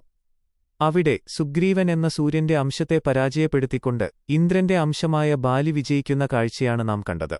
പ്രകാശത്തേക്കാൾ വലിയ പ്രഹരശേഷി ചില സമയങ്ങളിൽ കൊടുങ്കാറ്റുകൾക്കുണ്ടാകും എന്ന് ബാലി തെളിയിച്ചു. എന്നാൽ ആ വിജയം പൂർണ്ണമാകുന്നത് സുഗ്രീവൻ ശ്രീരാമന്റെ സഹായത്തോടെ ഒടുവിൽ ബാലിയെ വധിക്കുമ്പോഴാണ്. അതായത് ഒരു ശക്തിക്കും പൂർണ്ണമായും മറ്റൊന്നിനെ എക്കാലത്തേക്കും കീഴ്പ്പെടുത്താൻ കഴിയില്ല. എവിടെയെങ്കിലും വെച്ച് പ്രകൃതി ആ വലിയ അഹങ്കാരത്തെ ഇല്ലാതാക്കി വീണ്ടും കാര്യങ്ങൾ നേർവഴിക്ക് കൊണ്ടുവരും. അതുകൊണ്ട് ഇന്ദ്രനും സൂര്യനും തമ്മിലുള്ള യുദ്ധമെന്നത് ശക്തികളുടെ ഒരു മത്സരമല്ല, മറിച്ച് നാം ഉൾക്കൊള്ളേണ്ട വലിയൊരു തത്വചിന്തയാണ്. പരസ്പരം പോരടിക്കാതെ തങ്ങളുടെ കടമകൾ കൃത്യമായി ചെയ്യുമ്പോൾ മാത്രമാണ് ഓരോരുത്തരും യഥാർത്ഥ വിജയികളാകുന്നത്. ഇന്ദ്രന്റെ ബുദ്ധിയും പോരാട്ടവീര്യവും സൂര്യന്റെ അച്ചടക്കവും ലക്ഷ്യബോധവും നാം ഓരോരുത്തരും ജീവിതത്തിൽ പകർത്തേണ്ട വലിയ പാഠങ്ങളാണ്. ഈ രണ്ട് ശക്തികളും അവരവരുടെ തലത്തിൽ അജയ്യരാണ് എന്ന് നാം തിരിച്ചറിയണം. ഒരാൾ പ്രപഞ്ചത്തിന് ചൂട് നൽകുമ്പോൾ മറ്റൊരാൾ ജീവജലം നൽകി ആ ജീവനെ നിലനിർത്തുന്നു. ഇവരുടെ കൂട്ടായ്മയാണ് സത്യത്തിൽ ഈ പ്രപഞ്ചത്തിന്റെ ഏറ്റവും വലിയ വിജയം. അതുകൊണ്ടുതന്നെ ഇവർ തമ്മിൽ ഒരു പോരാട്ടം നടന്നാൽ അത് പ്രപഞ്ചത്തിന്റെ തന്നെ തോൽവിയായി മാറും എന്ന വലിയ സത്യം ഉൾക്കൊണ്ടുകൊണ്ട് നമുക്ക് മുന്നോട്ടു പോകാം. രാമായണ കാലഘട്ടത്തിൽ ബാലിയുടെയും സുഗ്രീവന്റെയും രൂപത്തിൽ നാം കണ്ട ഇന്ദ്രന്റെയും സൂര്യന്റെയും ആ വലിയ പോരാട്ടത്തിന്റെയും വൈരാഗ്യത്തിന്റെയും കഥ അവിടെ അവസാനിച്ചിരുന്നില്ല. കാലം വീണ്ടും ഉരുണ്ടുമറിഞ്ഞപ്പോൾ ദ്വാപരയുഗത്തിൽ ലോകം കണ്ട ഏറ്റവും വലിയ ഇതിഹാസമായ മഹാഭാരതത്തിൽ ഈ രണ്ടു മഹാശക്തികളും വീണ്ടും മുഖാമുഖം വരികയായിരുന്നു. കുന്തിദേവിക്ക് ദുർവാസാവ് മഹർഷി നൽകിയ വലിയൊരു മന്ത്രത്തിന്റെ ശക്തിയിൽ നിന്നാണ് ഈ പുതിയ ചരിത്രം തുടങ്ങുന്നത്. ഏത് ദേവനെ മനസ്സിൽ ധ്യാനിച്ചുകൊണ്ട് ആ മന്ത്രം ജപിക്കുന്നുവോ ആ ദേവന്റെ അംശത്തിൽ ഒരു പുത്രൻ ജനിക്കും എന്നതായിരുന്നു ആ വലിയ വരം. വിവാഹത്തിനു മുൻപ് കൗതുകത്തിന്റെ പേരിൽ കുന്തി ആ മന്ത്രം ജപിച്ച് സാക്ഷാൽ സൂര്യദേവനെ മനസ്സിൽ ധ്യാനിച്ചു. ആ നിമിഷം പ്രപഞ്ചം മുഴുവൻ വലിയൊരു പ്രകാശത്തിൽ മുങ്ങിപ്പോയി. സാക്ഷാൽ സൂര്യദേവൻ തന്റെ മുഴുവൻ തേജസ്സും നൽകി ഒരു മകനെ കുന്തിക്ക് സമ്മാനിച്ചു. അവനാണ് നമ്മൾ കേട്ടറിഞ്ഞ ആ വലിയ യോദ്ധാവായ സാക്ഷാൽ കർണൻ. ജനിച്ചപ്പോൾ തന്നെ ശരീരത്തിൽ ഒട്ടിപ്പിടിച്ച സ്വർണ്ണകവചവും കുണ്ടലങ്ങളുമായിട്ടാണ് കർണൻ ഭൂമിയിലേക്ക് വന്നത്. സാക്ഷാൽ സൂര്യന്റെ പ്രതിരൂപം ഒട്ടും കുറയാത്ത പ്രകാശവും ചൂടും ആ കുഞ്ഞിന്റെ മുഖത്തുണ്ടായിരുന്നു. പിന്നീട് പാണ്ഡുമഹാരാജാവിന്റെ ആഗ്രഹപ്രകാരം കുന്തി സാക്ഷാൽ ഇന്ദ്രനെ ധ്യാനിച്ചപ്പോൾ പ്രപഞ്ചത്തിന്റെ മുഴുവൻ പോരാട്ടവീര്യവും ഒരുമിച്ചു ചേർത്ത് ഇന്ദ്രൻ നൽകിയ മകനാണ് അർജുനൻ. അന്ന് കാട്ടിൽ ബാലിയിലൂടെ താൻ നഷ്ടപ്പെടുത്തിയ ആ വലിയ വിജയം അർജുനനിലൂടെ തിരികെ പിടിക്കണം എന്ന് ഇന്ദ്രൻ അതിയായി ആഗ്രഹിച്ചു. എന്നാൽ ഇവർ രണ്ടുപേരും വളർന്നുവന്ന സാഹചര്യങ്ങൾ തികച്ചും വ്യത്യസ്തമായിരുന്നു. അർജുനൻ വലിയൊരു രാജകൊട്ടാരത്തിൽ എല്ലാവിധ സുഖസൗകര്യങ്ങളോടെയും ഏറ്റവും മികച്ച ഗുരുക്കന്മാരുടെ കീഴിൽ തന്റെ ആയുധപരിശീലനം പടിപടിയായി വർദ്ധിപ്പിച്ച് ഭൂമിയിലെ ഏറ്റവും വലിയ വില്ലാളിവീരനായി വളർന്നു. എന്നാൽ കർണന്റെ ജീവിതം ജനിച്ച അന്നു മുതൽ വലിയൊരു പോരാട്ടമായിരുന്നു. സ്വന്തം അമ്മയാൽ ഉപേക്ഷിക്കപ്പെട്ട് സൂതപുത്രൻ എന്ന അപമാനത്തിൽ നിന്നും സ്വന്തം കഴിവും അടങ്ങാത്ത കഠിനാധ്വാനവും കൊണ്ട് മാത്രം അവൻ തന്റെ ലക്ഷ്യങ്ങളിലേക്ക് നടന്നുകയറി. ഒരു പോരാളിക്ക് എപ്പോഴും വേണ്ടത് നിരന്തരമായ പരിശീലനമാണ്. അർജുനൻ തന്റെ ഓരോ ദിവസവും പുതിയ ആയുധങ്ങൾ സ്വന്തമാക്കാനും ശരീരത്തിന്റെ പേശികളെ കൂടുതൽ ദൃഢമാക്കാനും ശ്രദ്ധിച്ചപ്പോൾ കർണൻ തന്റെ മനസ്സിന്റെ കരുത്തുകൊണ്ടാണ് വലിയ വലിയ പ്രതിസന്ധികളെ മറികടന്നത്. കുരുക്ഷേത്ര യുദ്ധം എന്നത് സത്യത്തിൽ കൗരവരും പാണ്ഡവരും തമ്മിലുള്ള ഒരു സാധാരണ യുദ്ധമായിരുന്നില്ല, മറിച്ച് അർജുനനും കർണനും തമ്മിലുള്ള സാക്ഷാൽ ഇന്ദ്രനും സൂര്യനും തമ്മിലുള്ള പ്രപഞ്ചത്തിന്റെ ആ പഴയ പോരാട്ടത്തിന്റെ നേർക്കുനേറുള്ള വലിയൊരു തുടർച്ചയായിരുന്നു. യുദ്ധം അടുത്തുവരുന്തോറും സ്വർഗ്ഗത്തിലിരുന്ന് ഇന്ദ്രന്റെ ഹൃദയം വല്ലാതെ ഭയം കൊണ്ട് മിടിക്കാൻ തുടങ്ങി. തന്റെ മകനായ അർജുനന് കർണനെ നേർക്കുനേർ നിന്നൊരു യുദ്ധത്തിൽ തോൽപ്പിക്കാൻ കഴിയില്ല എന്ന വലിയ സത്യം ഇന്ദ്രന് വളരെ വ്യക്തമായി അറിയാമായിരുന്നു. കാരണം കർണന്റെ ശരീരത്തിൽ ആ സൂര്യദത്തമായ കവചകുണ്ടലങ്ങൾ ഉള്ളിടത്തോളം കാലം പ്രപഞ്ചത്തിൽ ഒരു ശക്തിക്കും ഒരു ആയുധത്തിനും അവനെ ഒന്നും ചെയ്യാൻ കഴിയില്ല. സ്വന്തം മകന്റെ ജീവൻ എങ്ങനെയെങ്കിലും രക്ഷിക്കാൻ വേണ്ടി പ്രപഞ്ചത്തിന്റെ രാജാവായ വലിയ സിംഹാസനത്തിലിരിക്കുന്ന ഇന്ദ്രൻ ഒരു സാധുബ്രാഹ്മണന്റെ വേഷം കെട്ടി കർണന്റെ മുന്നിൽ ഭിക്ഷയാചിക്കാൻ തീരുമാനിച്ചു. ഇത് മുൻകൂട്ടി മനസ്സിലാക്കിയ സൂര്യദേവൻ അതിയായ സങ്കടത്തോടെ കർണന്റെ സ്വപ്നത്തിൽ വന്ന് ഇന്ദ്രന്റെ ചതിയെക്കുറിച്ച് മുന്നറിയിപ്പ് നൽകി. തന്റെ ശരീരത്തിലെ ജീവന്റെ പാതിയായ കവചകുണ്ടലങ്ങൾ ആർക്കും നൽകരുത് എന്ന് ഒരു അച്ഛന്റെ വലിയ വേദനയോടെ സൂര്യൻ തന്റെ പ്രിയപ്പെട്ട മകനോട് അപേക്ഷിച്ചു.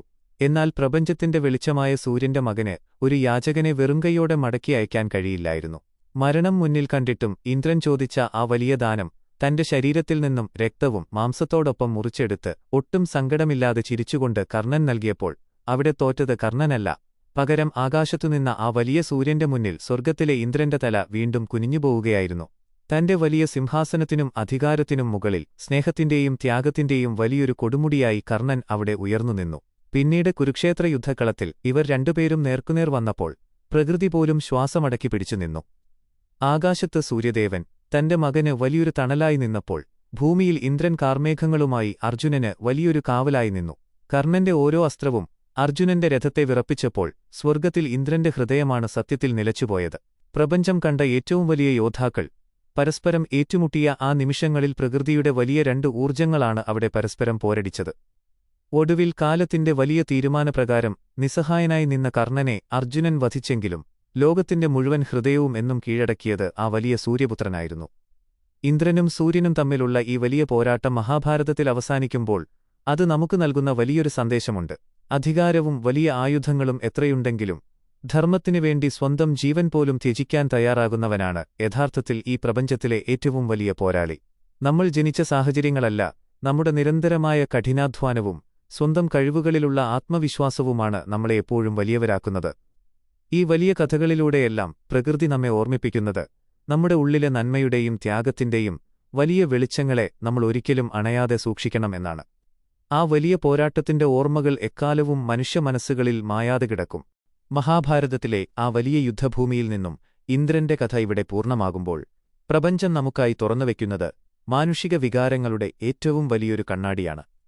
ജനനം മുതൽ നമ്മൾ കണ്ട ഇന്ദ്രന്റെ യാത്ര വെറുമൊരു രാജാവിന്റെ സിംഹാസനം നിലനിർത്താനുള്ള പോരാട്ടങ്ങൾ മാത്രമായിരുന്നില്ല.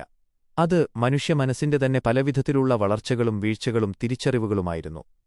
ലോകത്തെ ഇരുട്ടിൽ നിന്നും രക്ഷിക്കാൻ വലിയൊരു പ്രകാശമായി ജനിച്ച ഇന്ദ്രൻ പിന്നീട് അധികാരത്തിന്റെ ലഹരിയിൽ സ്വന്തം അഹങ്കാരത്തെ മറികടക്കാൻ കഴിയാതെ ഇരുട്ടിലേക്ക് വീണുപോയതും അതിനുശേഷം പാലാഴി കടഞ്ഞ് അമൃതം കണ്ടെത്തി വീണ്ടും സിംഹാസനത്തിലെത്തിയതും നമ്മൾ കണ്ടു. പക്ഷെ ആ വിജയത്തിനു ശേഷവും പ്രകൃതി ഇന്ദ്രനെ വെറുതെ വിട്ടില്ല. രാവണനിലൂടെയും ഇന്ദ്രജിത്തിലൂടെയും വലിയ വലിയ പരാജയങ്ങളുടെ കൈപ്പുനീർ വീണ്ടും അദ്ദേഹത്തിന് നൽകി. അവിടെയെല്ലാം തളർന്നുപോകാതെ ഓരോ വീഴ്ചയിൽ നിന്നും കൂടുതൽ വലിയ പാഠങ്ങൾ ഉൾക്കൊണ്ട് സ്വന്തം മക്കളിലൂടെ ഭൂമിയിൽ വീണ്ടും തന്റെ വലിയ പോരാട്ടവീര്യം അദ്ദേഹം തെളിയിച്ചു. ബാലിയിലൂടെയും അർജുനനിലൂടെയും ഇന്ദ്രൻ നടപ്പാക്കിയ വലിയ നീതികൾ പ്രപഞ്ചത്തിന്റെ സന്തുലിതാവസ്ഥ നിലനിർത്താൻ എത്രത്തോളം ആവശ്യമായിരുന്നു എന്ന് ഇന്ന് നമുക്കറിയാം. ഇതുകൊണ്ടാണ് ഇന്ദ്രനെ പ്രപഞ്ചത്തിന്റെ ഏറ്റവും വലിയ കാവൽക്കാരനായി കാലം എപ്പോഴും വാഴ്ത്തുന്നത്. നമ്മുടെയൊക്കെ ജീവിതത്തിലും ഇതുപോലെ വലിയ തോൽവികളുണ്ടാകാം. അധികാരവും പണവും വരുമ്പോൾ അഹങ്കാരം കൊണ്ട് നമ്മളും പലപ്പോഴും വഴിതെറ്റിപ്പോകാം. അവിടെയൊന്നും ജീവിതം അവസാനിക്കുന്നില്ല എന്നതാണ് ഈ വലിയ ചരിത്രം നമ്മോട് വിളിച്ചു പറയുന്നത്. വീണയിടത്തുനിന്നും കൂടുതൽ കരുത്തോടെ പുതിയൊരു ലക്ഷ്യത്തിലേക്ക് നടന്നുകയറാൻ ഓരോ തവണയും ഇന്ദ്രന്റെ വജ്രായുധത്തിന്റെ ആ വലിയ തിളക്കം നമ്മെ ഓർമ്മിപ്പിച്ചുകൊണ്ടേയിരിക്കും. നിങ്ങളുടെ ഉള്ളിലെ ഭയത്തിന്റെ കാർമേഘങ്ങളെ വകഞ്ഞുമാറ്റി ആ വലിയ യോദ്ധാവിനെ എപ്പോഴും ഉണർത്തി നിർത്തുക. അപ്പോൾ പ്രപഞ്ചത്തിലെ ഒരു ഇരുട്ടിനും നിങ്ങളുടെ ജീവിതത്തെ തോൽപ്പിക്കാൻ കഴിയില്ല എന്ന വലിയ വിശ്വാസത്തോടെ ഈ കഥ ഇവിടെ പൂർണ്ണമാവുകയാണ്. ഇത്തരം ആഴത്തിലുള്ളതും ചിന്തിപ്പിക്കുന്നതുമായ വലിയ ചരിത്രങ്ങളും പ്രപഞ്ചസത്യങ്ങളും ഇനിയും നിങ്ങളിലേക്കെത്താൻ ഞങ്ങളുടെ ഈ ചാനൽ സബ്സ്ക്രൈബ് ചെയ്യുക.